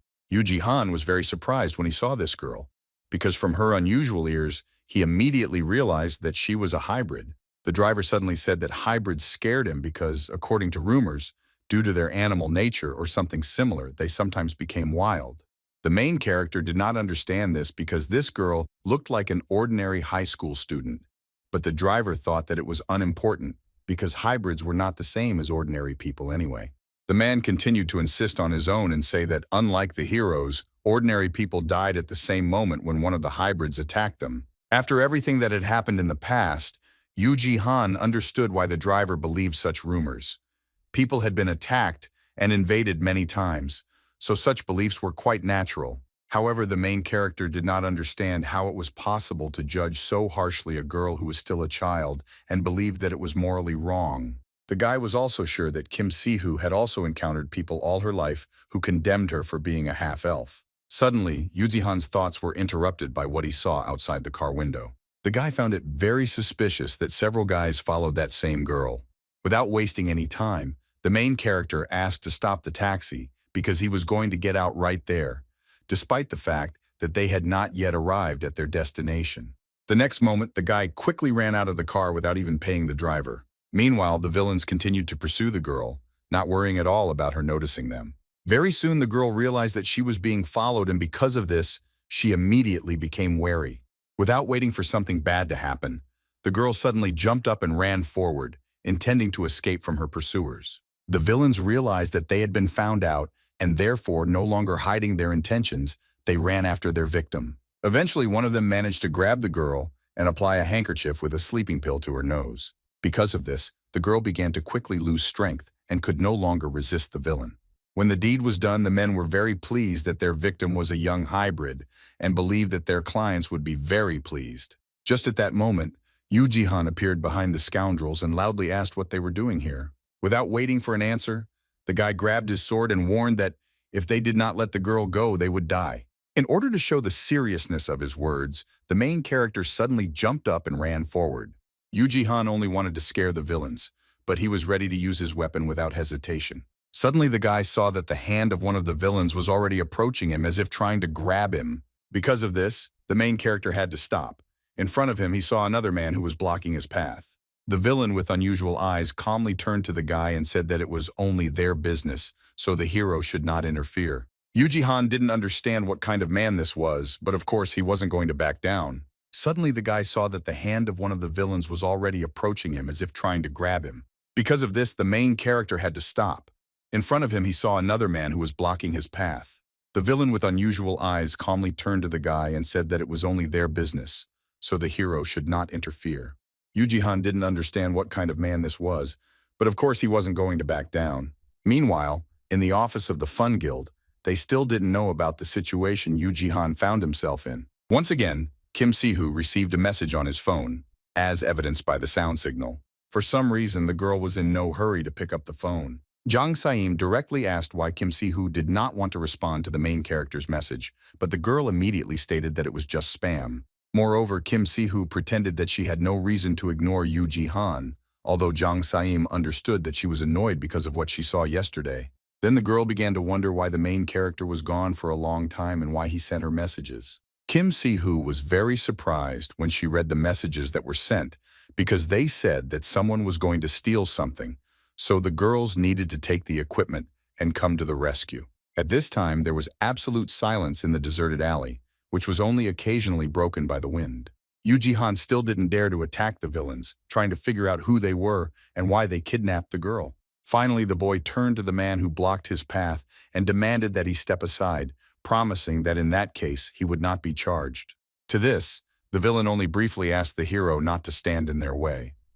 Then Yuji realized that the man was not one with whom one could come to an agreement. The next moment, the villain swung his fist sharply and said that it was time for the guy to die. After this, the man attacked his opponent, causing a loud blow and clouds of dust to rise around. The villain soon realized that he had missed, and Yuji had managed to dodge his attack. Meanwhile, the main character, remaining safe and sound, landed on the ground after a strong jump. The guy found himself right behind the villain and without wasting any time attacked him with his ability, thinking that this would be enough. Surprisingly, very soon, Yuji heard the voice of his opponent, who wished him death. The villain once again swung his fist to attack the guy, but this time, it was as if mana was concentrated in his hand, something that Yuji did not expect at all. The discouraged protagonist quickly stopped the villain's blow, trying to understand who he was and what power he possessed. To his surprise, the man managed to hold back the onslaught of the sharp sword with his bare hand, without causing himself any harm. The protagonist immediately realized that mana was clearly invested in this attack, otherwise the man would not have been able to stop his sword. Yuji even briefly thought that perhaps he was now fighting with a hero like himself. Meanwhile, the rest of the villains who had kidnapped the girl were already climbing into the car, which, taking advantage of the opportune moment, had parked nearby. The main character, seeing this, realized that if he didn't hurry, he would miss the villains and their victim. Suddenly, the man swung his fist, simultaneously demanding that the guy not be distracted from their battle. Despite the strong attack, the main character managed to jump aside in time and avoid this blow. Right now, Yuji was trying to keep the damage to a minimum since they were in a residential area. However, with every second of this battle, it became clear to the guy that he had no other choice but to knock out his opponent with one blow. Suddenly, as if out of nowhere, a stranger's voice was heard, ordering the protagonist and his opponent to stop fighting. The man who was watching everything that was happening from above could not allow these two to destroy an entire area. Then the young guy said that Yuji was lucky that they were in a hurry, because usually they killed all the witnesses, but today was a different case. The main character was very surprised that this guy could also use mana and could not believe that all these people were involved in the kidnapping. After this, the stranger turned to the man, who had the code name C013, and reminded him that the task had to be carried out as quietly as possible without causing trouble. Because of everything that happened, the scoundrel was threatened with a serious conversation with the boss. The man realized that he had made a mistake and did not deny it. In the end, he decided to retreat, punching the stone wall hard one last time to raise a cloud of dust around it. For a while, the main character lost sight of the villains and desperately tried to see where they had disappeared to. The guy only heard that one of the villains wanted to meet him later. As soon as the dust cleared, Yuji looked around and realized that he was completely alone in the alley. Unfortunately, the villain managed to escape along with his victim. The guy had to put his sword back in its sheath, but he was still very worried about who these people were. Yuji had a feeling that there was something wrong with these scoundrels. But at the moment, what worried him most was the fate of the kidnapped girl. Without wasting time, the main character, pushing off from the walls, quickly climbed onto the roof of a multi-story building. Being at a great height, he began to look around closely, trying to find the truck in which the villains had left. Normal human vision didn't help the guy find his target, so he immediately used his analysis skill. Yuji wondered where he needed to go to catch a truck, and soon he was given a clear answer. The guy quickly headed in the right direction, thinking along the way that if he continued to analyze the route, he would definitely be able to find the kidnappers. Just at that moment, the phone in the protagonist's pocket rang. Someone was trying to call him. It turned out that it was Kim Si-hoo calling, who was now riding in a taxi to the place that her partner had sent her. However, the girl still did not understand what kind of kidnapping was being discussed in the message. Then the main character said that he saw how a young hybrid girl was kidnapped. The guy also said that he was currently following the kidnappers, so Kim Si-hoo needed to call the police. He promised to contact the girl after he found the villains. At this point, the conversation ended, but Kim Si-hoo thought for some time about what she had just learned. The girl was not at all happy that some other species had been kidnapped, since recently there had been a surge in crimes based on interspecies hatred. Kim Si-hoo could not understand why there was no end to this crime. Some time passed. In an attempt to find the kidnappers, the main character only reached a seemingly inconspicuous abandoned building in the evening. The guy didn't even think about hiding his presence and therefore fearlessly walked in front. Yuji was absolutely sure that he had found what he was looking for. Seeing a car parked nearby, the guy realized that it was the same truck in which the kidnappers had escaped. At that moment, one of the scoundrels was sleeping in the driver's seat, completely unaware of Yuji approach. Suddenly, the guy was awakened by a loud knock on the window. Before he could even wake up, he thought that his colleagues had already finished work. Looking out the window, the scoundrel was horrified when he saw Yuji, who was looking at him with an evil gaze. With shaking hands, the guy quickly grabbed his phone in order to inform the other villains that the main character had somehow managed to find them. At that moment, Yuji smashed the side window with her hand and snatched the guy's phone. The main character broke the phone and calmly asked the villain if he really didn't hear him knocking. The kidnapper was very scared and promised to tell the guy everything he knew so that he would not harm him. Yuji got tired of trying all this, so he jerked the door open and ordered the scoundrel to get out of the car.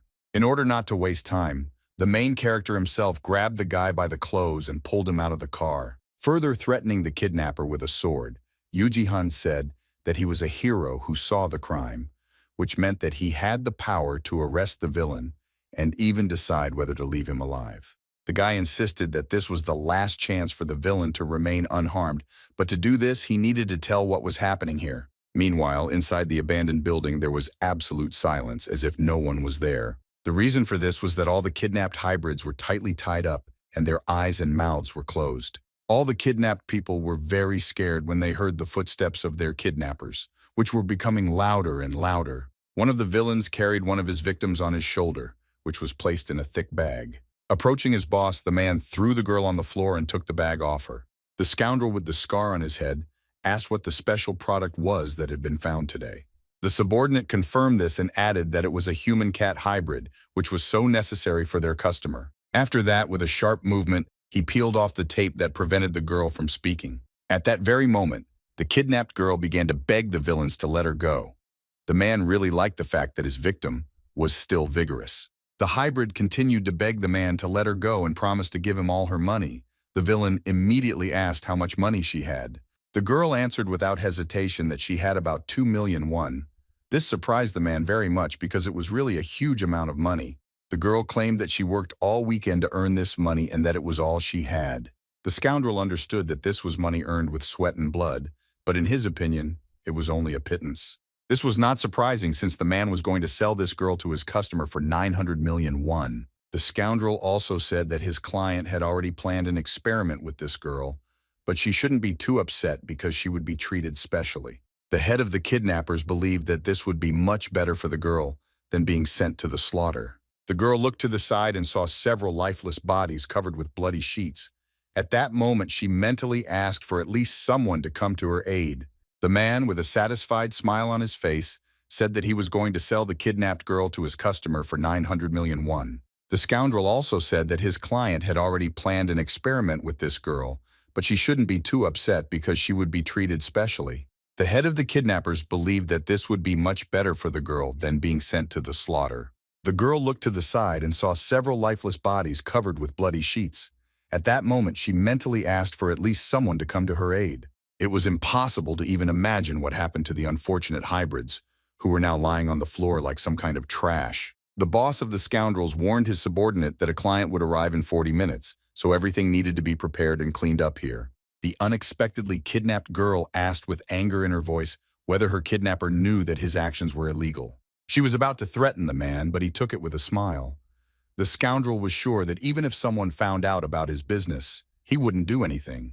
The man thought so because he knew well that no one cared about hybrids like his victims. He also claimed that after everything the hybrids had done to humans, his actions would be considered nothing more than sweet revenge. The villain continued to humiliate the girl and say that for most people she was simply a monster. These words made the girl very angry, which is why she no longer intended to hold back. She didn't want to do this, but she wanted to get out of here alive, even if she had to go crazy. It seemed that everything was going according to the girl's intentions, but suddenly she experienced strange sensations that she had not felt before. The girl was shocked that she could not get madness in her finger and did not understand why her mana was blocked. At that moment, a second kidnapper appeared behind the girl and, waving his hand, said that she could not use her powers here.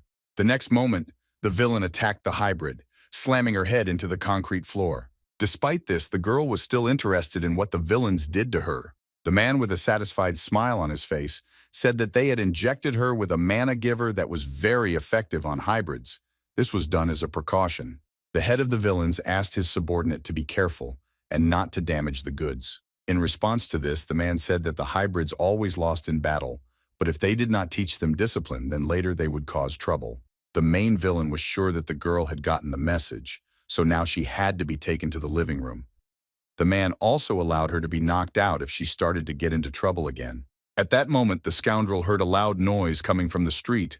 The man was so surprised that he even started shaking as if he was very scared. Soon the villains realized that there was someone on the roof of the building, which meant that the guards had failed to fulfill their duties. At this moment, Yuji was already swinging his fist to deliver a powerful blow. Suddenly, the kidnappers heard a loud explosion that destroyed the ceiling and brought down stone debris on them. Without wasting time, the main character entered the building and quickly looked around. The head of the kidnappers was very surprised when he saw the guy, and the first thing he asked was who he was. Yuji had no intention of answering the villains' questions and simply calmly stated that he was detaining them. The protagonist accused them of illegally trading alien creatures and kidnapping people under the hero law. The villain in the suit immediately began to get nervous because he remembered that it was this guy who stood in their way today when they kidnapped the girl. The head of the kidnappers was unhappy that he was not told about this earlier. While the men were figuring out which of them was wrong, Yuji continued to look around to understand what kind of place this was. The main character saw several kidnapped hybrids and realized that these men were the main culprits. The guy also quickly found the same girl who was kidnapped before his eyes today. Of course, Yuji couldn't help but see the lifeless bodies that were covered with bloody sheets. After everything he saw, the guy realized that the situation was even worse than expected, which is why he clenched his cheekbones. The main character then stated that at first he was going to let the police deal with it, but after everything he saw, he changed his mind. The next moment, Yuji began to take out his sword and say that from now on, the villains were nothing more than monsters to him that he had to destroy. Suddenly, the head of the villains changed his appearance and began to beg the hero for mercy. The man fell to his knees in front of the guy, explaining that they were simply following the orders of their boss, who had them by the throat. Hearing this, Yuji first asked who this boss was. The scoundrel, without raising his head, replied that they could not name this man, and continued to beg the guy for mercy. Suddenly, the head of the kidnappers began to laugh loudly and ask if the main character really expected such a reaction from him. After that, the man ordered his subordinates to kill Yuji. At that very moment, several armed men appeared out of nowhere and rushed at the guy with lightning speed. Despite this, Yuji Han remained completely calm, thanks to which he was able to react in time and use his ability to analyze the current situation. At that moment, time seemed to stand still for everyone except the main character, so he had the opportunity to decide what he should do next.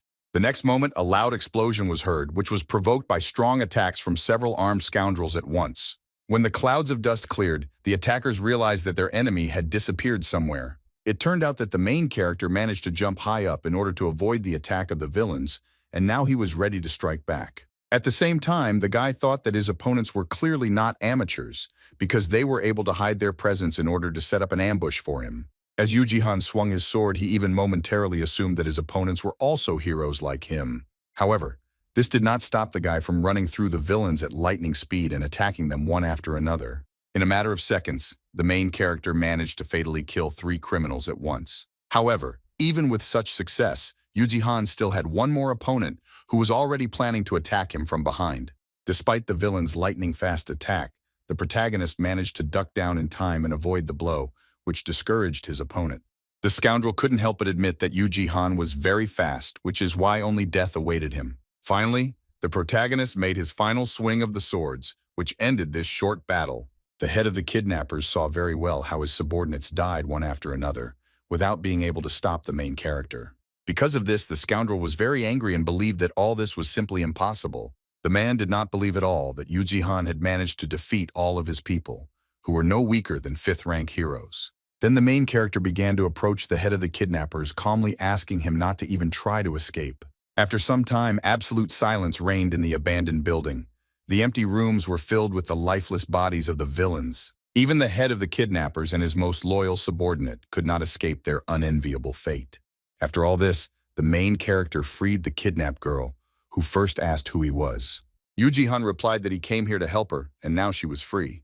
The guy also said that the police were already on their way here, and that's why he asked the girl to tell them about what happened to her today. The girl promised to fulfill this request, but now she was more concerned about something else. She looked at the lifeless bodies of the kidnapped hybrids and asked what would happen to them. Yuji Han replied with regret that none of them survived. These words did not please the girl at all. Suddenly, she began to tremble as if from the cold because she was no longer able to contain her emotions. Eventually, the girl began to cry loudly, asking why they were treated like that. This greatly impressed the main character. The girl continued to say through tears that the hybrids did not ask to be born, so it was unfair that everyone around treated them like monsters. Yuji Han wanted to say something to the girl to calm her down, but he couldn't utter a word. Deep down, the guy knew that nothing he could say would change the situation for the better. Soon the police arrived at the scene. The chief investigator reported to headquarters that the hero from the Fun Guild had caught the kidnappers and they were now examining the area. Kim Si-hoo was also here and was now very nervous because she still couldn't find her partner and find out if everything was okay with him. Despite the fact that the villain was defeated, the main events of this whole story took place in a completely different part of the city. Lim Minsu thanked his interlocutor for finding time for him. In response, the unknown man also thanked his area for agreeing to this meeting. Next, Lim Minsu, without wasting time, tells you that the sample that the man gave him was very useful because they almost learned to control mana crystals with 100% accuracy. The mysterious man had already heard the latest news, so he knew very well that the Hero Association was closely monitoring the organization of the creature's protection. Now he was wondering if the organization would still be able to operate without problems. Lim Minsu assured that there was nothing to worry about. The man was pleased with this answer, but he honestly admitted that he did not want to get into trouble because he had enough bad news for today.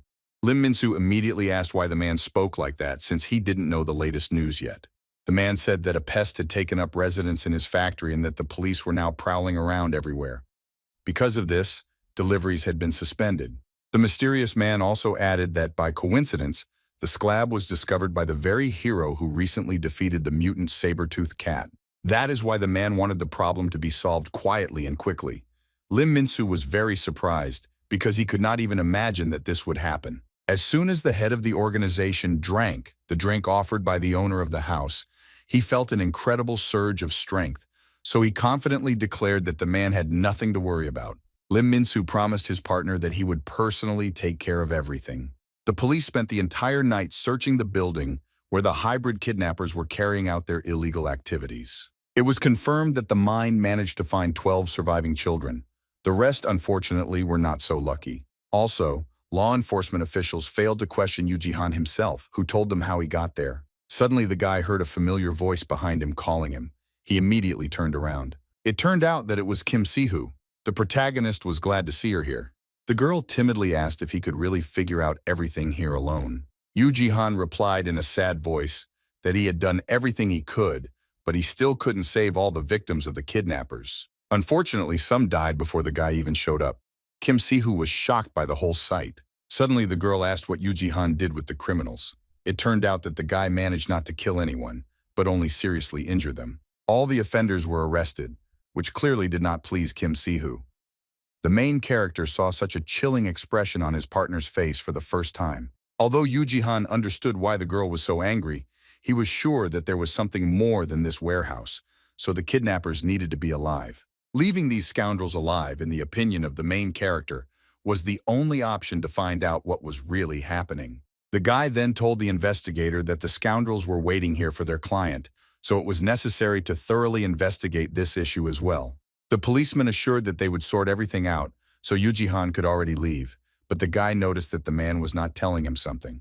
He finally said that one of the victims wanted to talk to the main character. The guy was very surprised by this, but soon realized that the same kidnapped girl wanted to talk to him. She wanted our heroes to take her home instead of staying with the police. The girl apologized for asking for such a thing, but Kim Si-hoo assured that everything was fine and that this option was even preferable. Soon the highbrow girl pointed ahead and said that that was where her house was. It turned out that she lived in an orphanage called Blue Sky. It was a center for young and vulnerable members of various species who had come to Earth from other worlds and operated as a regular orphanage. Yuji Han heard that it was the largest institution of its kind in the country, but he never imagined that these children were also targets for kidnapping. Suddenly, something caught the guy's attention and made him very wary.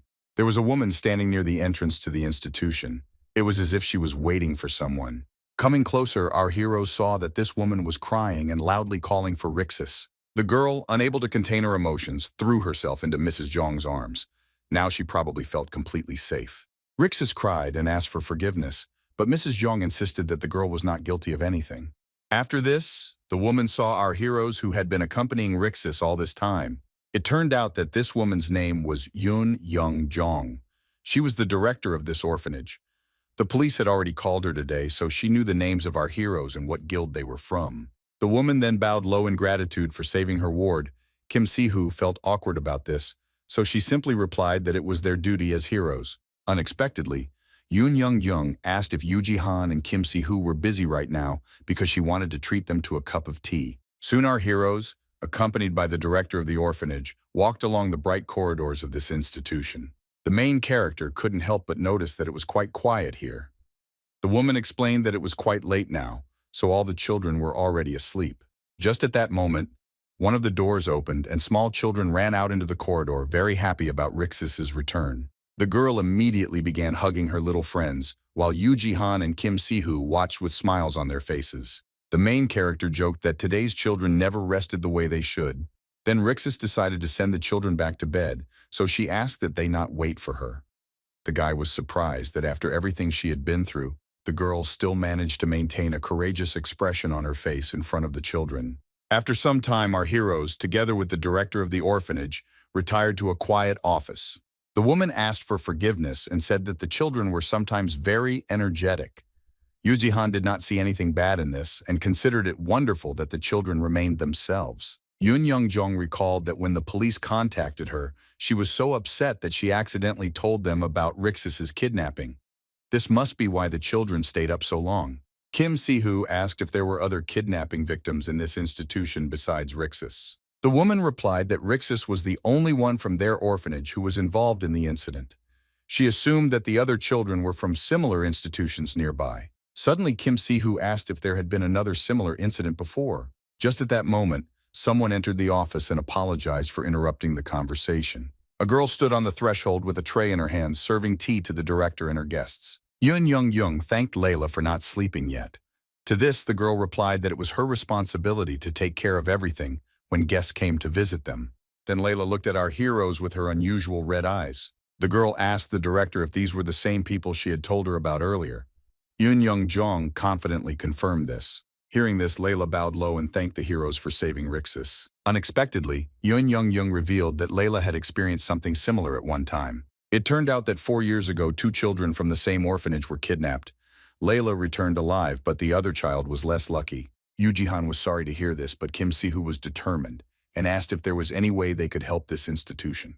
The girl was ready to sacrifice everything she could, but Yun politely refused. She recalled with regret that in the past other groups had offered them their help, and they had all made the same promises. They promised constant financial support, but in reality, no one cared about this institution when it really needed help. The director continued to tell that when Layla was kidnapped, only one large guild helped them. Yuji immediately asked which guild the woman was talking about. Yun replied that they would never have been able to find Layla without the help of the Dice Guild, which was currently run by Yun Doha. The main character was surprised by what he heard, because he remembered that 4 years ago, there was a time when this man caused trouble wherever he went. The director also said that at the time there was a lot of backlash from their supporters, which caused a lot of tension. Quite a few benefactors from other races held a grudge against the heroes. Yuji felt that this was a real dilemma, because even though it was only about helping those in need, there remained a significant conflict of interest. Yun continued to say that given the current situation, she could not determine on her own what was best for the institution, so she could no longer accept any help from our heroes. Hearing all this, Kim Si-hoo said that if this was the only problem, then there was no need to worry. The director did not understand what the girl meant. The next moment, Kim Si-hoo showed off her unusual ears and confidently stated that she was not completely human. Yun and Layla were very surprised that the girl was a half-elf and did not understand how she could be the head of the Fun Guild. Kim Si-hoo said that this guild was indeed founded by a half-elf, and there was no problem with that. The girl continued to tell that growing up, she faced a huge amount of discrimination just because of her elf nature. There was also a period in Kim Si-hoo's life when she withdrew from the world and looked at everything through the prism of bitterness, fearing those who despised her for who she was. However, she then realized that there were people who chose understanding over prejudice. The girl believed that these people could really change the situation for the better. Kim Si-hoo then turned to Yun and asked if she was not one of those people. These words greatly impressed the woman. The director immediately thought that perhaps there was a breeze that was trying to destroy the seemingly indestructible barrier of visible differences. Looking at our heroes, the woman for a moment thought that this breeze swept past her eyes. Then this breeze blew through the open door, bringing a new wave of hope for someone. This entire conversation was carefully overheard by Rixus, who could not help but be affected by everything said above. After some time, our heroes went outside and headed home because it was already very late.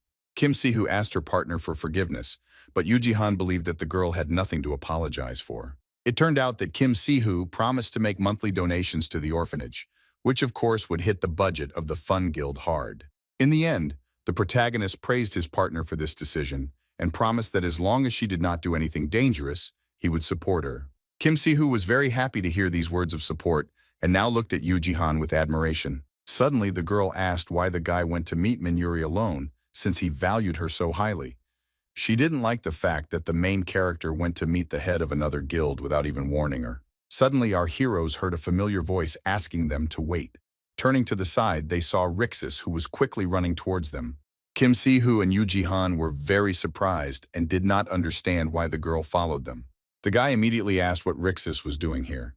It turned out that there was something that the girl had not been able to tell her saviors earlier.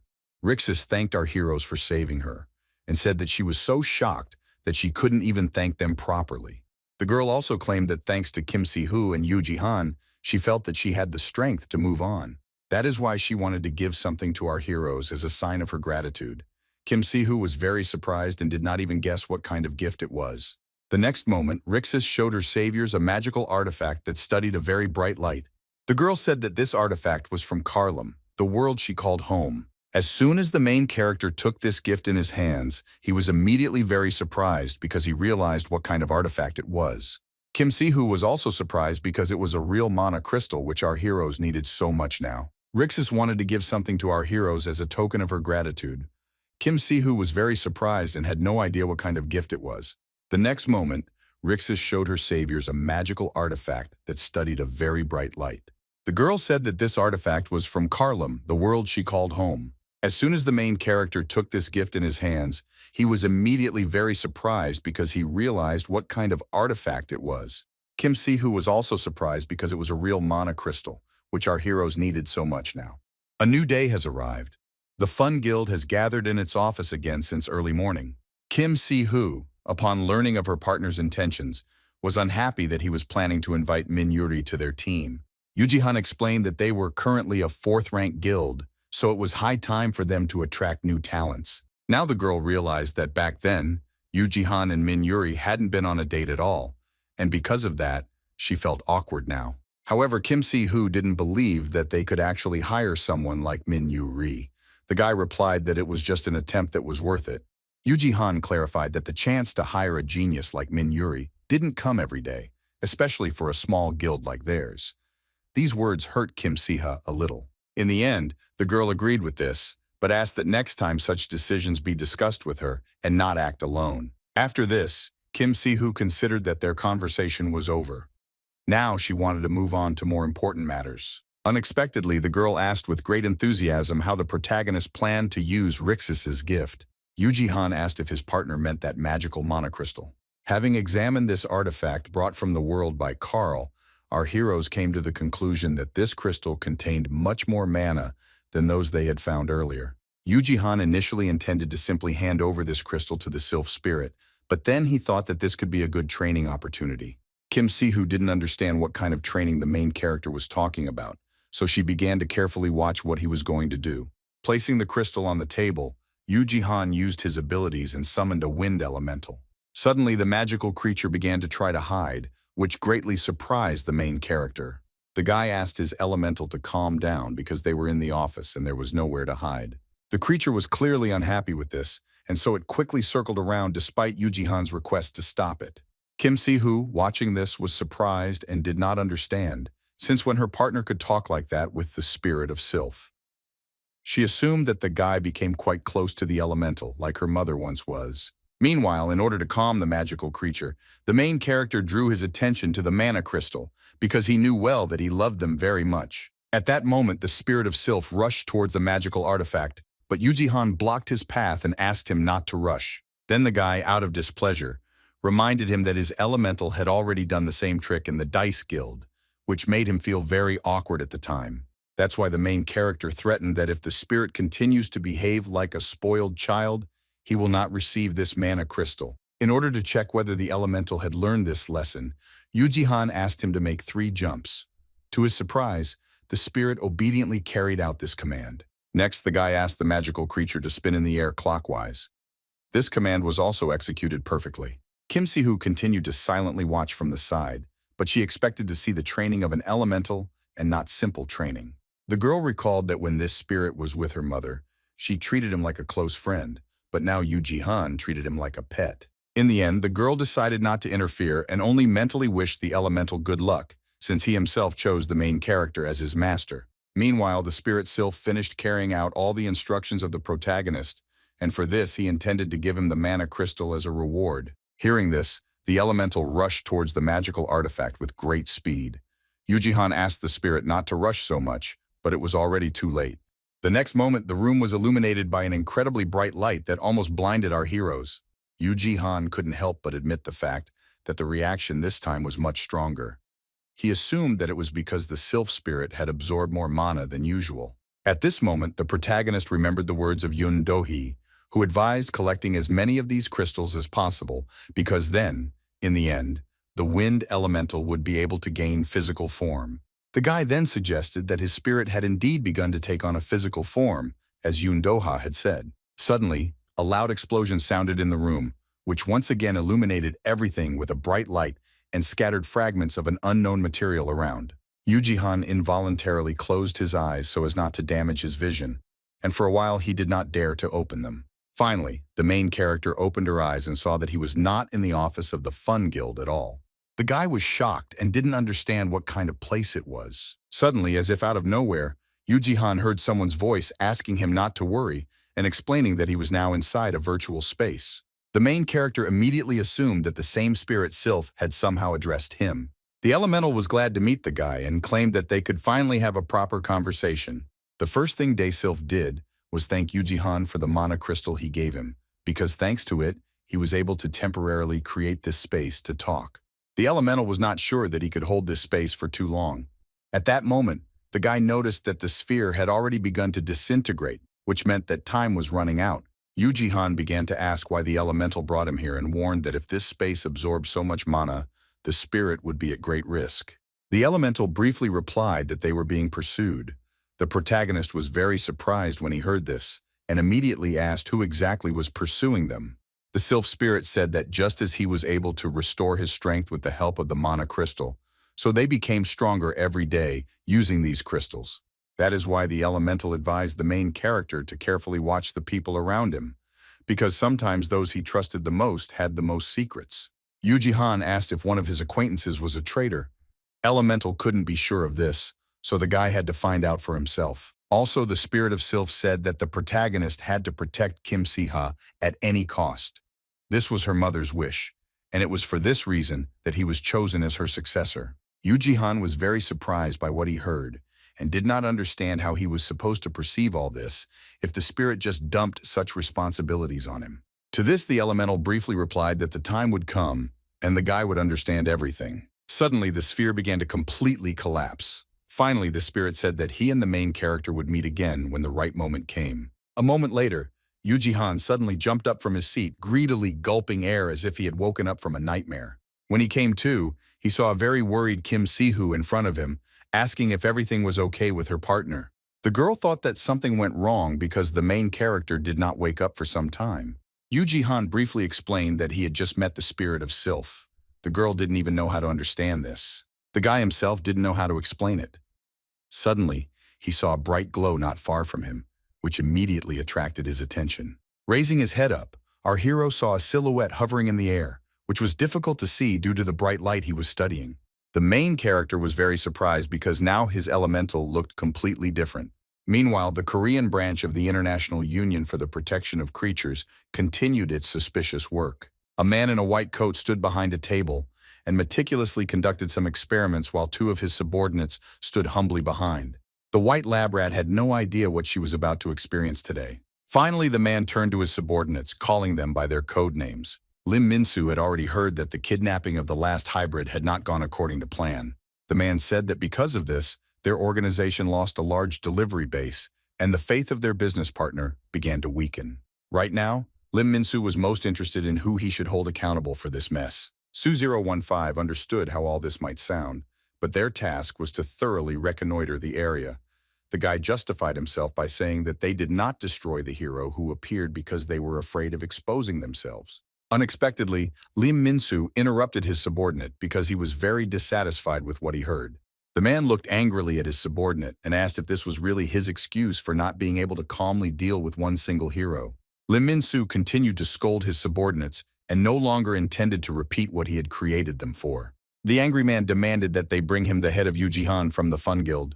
Su-013 and Su-015 had no choice but to obey their master. Meanwhile, an anxious man was running quickly through the dark corridors of the organization's headquarters to report the latest news.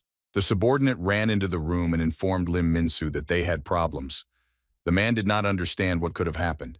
He soon learned that the reason for his subordinate's strong anxiety was the heroes. It turned out that Yun Doha's team, led by Bang Yun-sik, simply burst into the organization's office and began grabbing everyone in sight. Bang Yun-sik, as always, said angrily that these were direct orders from the Hero Association, so they should immediately arrest everyone. Lim Minsu was very angry about what he heard, and it seemed like he could take the most radical measures at any moment. From a subordinate, Lim Minsu learned that Yun Doha's team, led by Bang Yun-sik, simply burst into the organization's office and began grabbing everyone in sight. Bang Yun-sik, as always, said angrily that these were direct orders from the Hero Association, so they should immediately arrest everyone. Lim Minsu was very angry about what he heard, and it seemed like he could take the most radical measures at any moment. Not long before, Bang Yun-sik arrived at his guild leader's office and knocked on the door before entering. Entering inside, the man turned to the thoughtful Yun Doha and asked if he had called him. The first thing the guild leader did was praise his subordinate for his team arriving in the territory of the fourth-rank monsters on time and saving the situation. To this, Bang Yun-sik replied that they simply helped clean everything up since by the time they got there, the monster had already been defeated. Don't waste time, Yun Doha got straight to the point. He understood that the man had just returned to work, but there was some business that needed to be dealt with urgently. Bang Yun-sik assumed that it was related to another monster territory, but the guild leader claimed that this time it was not so. Yun Doha needed his subordinate to arrest the manager of the International Creature Protection Union and all of his subordinates. Bang Yun-sik immediately asked if the association had given its consent to this, because in the man's opinion, if they acted without its approval, problems could arise. Yun Doha replied that they would have to take a risk because if they acted according to the rules, they would never achieve results. Moreover, the man was sure that there was a traitor in the association, Bang Yun-sik, who was very surprised to hear this statement. He immediately asked if the guild leader really believed that there was someone in the Hero Association who collaborated with the International Union for the Protection of Creatures. Yun Doha was certain that there was some connection between the recent cases where heroes were caught up in dubious incidents, which was why he didn't want to team up with other guilds now. The man also warned his subordinate to be careful, because he had a bad feeling that the villains could be planning something worse than he thought.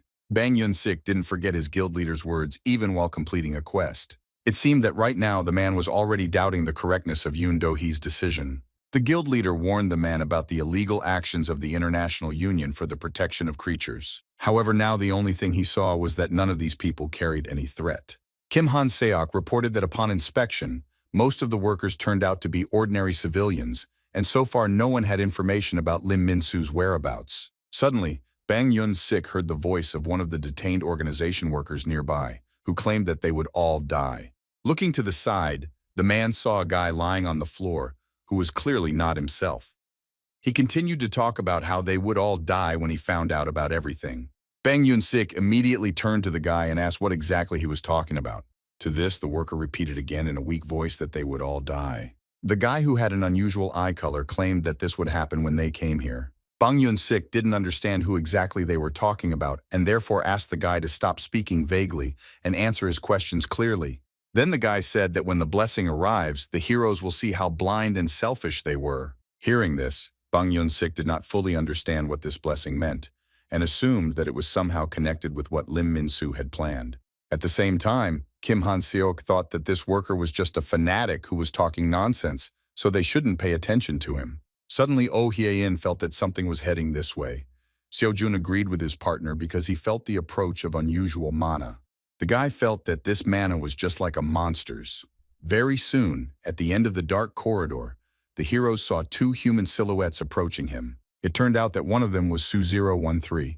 He was, as always, taciturn, but it was clear that he wanted to kill heroes. Unlike his comrades, Su-015 was more friendly and was happy to meet the heroes he had seen before. The guy was very pleased that Bang Yun-sik's team was here because he intended to take out his anger on them. Oh Hye-in didn't understand why the mana of these two was so similar to the mana of monsters. Seo-jun didn't know anything at all except that these people were dangerous. At the same time, Bang Yun-sik, as always, remained well-built and large, and therefore now calmly asked if the villains knew where Lim Minsu was now. Su-015, with a wide smile on his face, replied that of course he knew this, but he did not understand why the man was so interested in this. The guy believed that this information was useless for the hero, because they would still turn into lifeless vessels. The next moment, the villain attacked his opponents with streams of mana, which took the form of giant centipedes. Several destructive attacks were launched at once towards the members of Bang Yun-sik's team, but none of them even thought of running away. Oh Hye-in immediately grabbed her weapon and intended to use the lone sword style. In a matter of seconds, the girl dealt multiple powerful blows, while simultaneously using a style called Blue Dragon Wing Cut. At that moment, she heard a loud human cry behind her, which momentarily confused her. Turning back, she saw that the centipedes were attacking the office workers. Oh Hye-in did not understand what was happening, because it was believed that they were on the same side. The girl was sure that there was something clearly wrong with her opponent, so she was already preparing for a protracted battle. However, the first thing Oh Hye-in intended to do was to save ordinary people, completely unaware that her second opponent was already approaching her from behind. The girl completely forgot about the second villain, which is why it seemed that she would not be able to avoid his attack. The next moment, a loud explosion was heard, which was provoked by a powerful blow from the man. Immediately after this, Su-013 experienced strange sensations that discouraged him. It turned out that Seo-jun, using his abilities, managed to stop the villain's attack and thus save his partner. Then the guy turned to Kim Han-seok and said that now it was his turn to join this battle. The guy already knew that this was a great moment to attack, so he was already approaching his opponent in order to deliver a strong blow. In the end, the attack hit its target and knocked the villain off his feet without any difficulty. After this, the Su-013 showed no more signs of life. It seemed that the battle with this enemy was over. Su-015 was surprised that the heroes managed to defeat his partner, but he didn't expect anything else from a third-ranked team led by the Dice Guild. The guy was sure that Lim Minsu had already managed to run in, so it was possible to retreat, but Bang Yun-sik had completely different plans. The man quickly approached his opponent, asking him along the way if he was sure that he could be distracted now. After that, Bang Yun-sik swung his weapon sharply, leaving a bright glowing trail in the dimly lit room. In the end, it turned out that this sudden attack easily overtook the villain. Su-015 was shocked by what happened and did not understand how Bang Yun-sik could be so fast. At the same time, the man remained just as focused, as if he was expecting some kind of trick from his opponent. The scoundrel fell to the floor without strength, thinking at the same time that the reports were completely wrong, because in practice it turned out that Bang Yun-sik was much stronger than they said. Bang Yun-sik claims that the guy lost the battle because he let his guard down like some rookie. Kim Han-seok and the rest of the team were in complete agreement with their captain and were ready to continue with the mission. Bang Yun-sik suggested to finish this quickly, but first he needed the latest news about the wounded. He also intended to take the wounded scoundrels with him. Suddenly, the man heard the loud laughter of one of his defeated opponents. This momentarily disconcerted him. Su-015 found it funny that Bang Yun-sik had let his guard down and thus made a rookie mistake. The man didn't expect that his opponent was still conscious. Then, as if nothing had happened, Su-015 turned to his partner and asked how much longer he was going to lie on the floor. At that moment, the second scoundrel began to rise to his feet. Suddenly, the man took an ampule of glowing liquid out of his pocket and offered his friend a blessing to drink. Before drinking this liquid, Su-015 asked that the heroes consider themselves very lucky because they will be the first to see the second blessing. Meanwhile, at the headquarters of the Dice Guild, they still didn't know what kind of opponents Bang Yun-sik and his team had encountered. Just at this time, Kim Si-hoo and Yuji approached this building to resolve a matter here.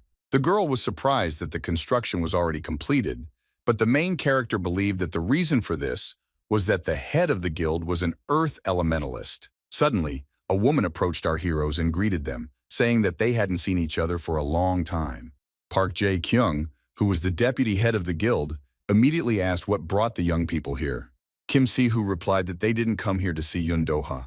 It soon turns out that he wasn't there at the time. Yuji was not happy to hear this because he wanted to talk to the man about the spirit of Sylph, so he asked the deputy to convey that they came. Park Jae-kyung promised to fulfill this request as soon as Yun Doha returned. Suddenly, her worried subordinate ran up to the woman. The man reported that they had lost contact with Bang Yun-sik's team. The last time they received news was that the heroes were still in the International Creature Protection Union building. Park Jae-kyung was shocked by this news. She did not understand why this happened at the exact moment when Yun Doha was absent, but the woman believed that it was worth discussing in front of strangers. However, it was already too late. Suddenly, the protagonist approached the deputy head of the guild. The guy asked the woman to explain what was happening between the Dice Guild and the International Union for the Protection of Creatures.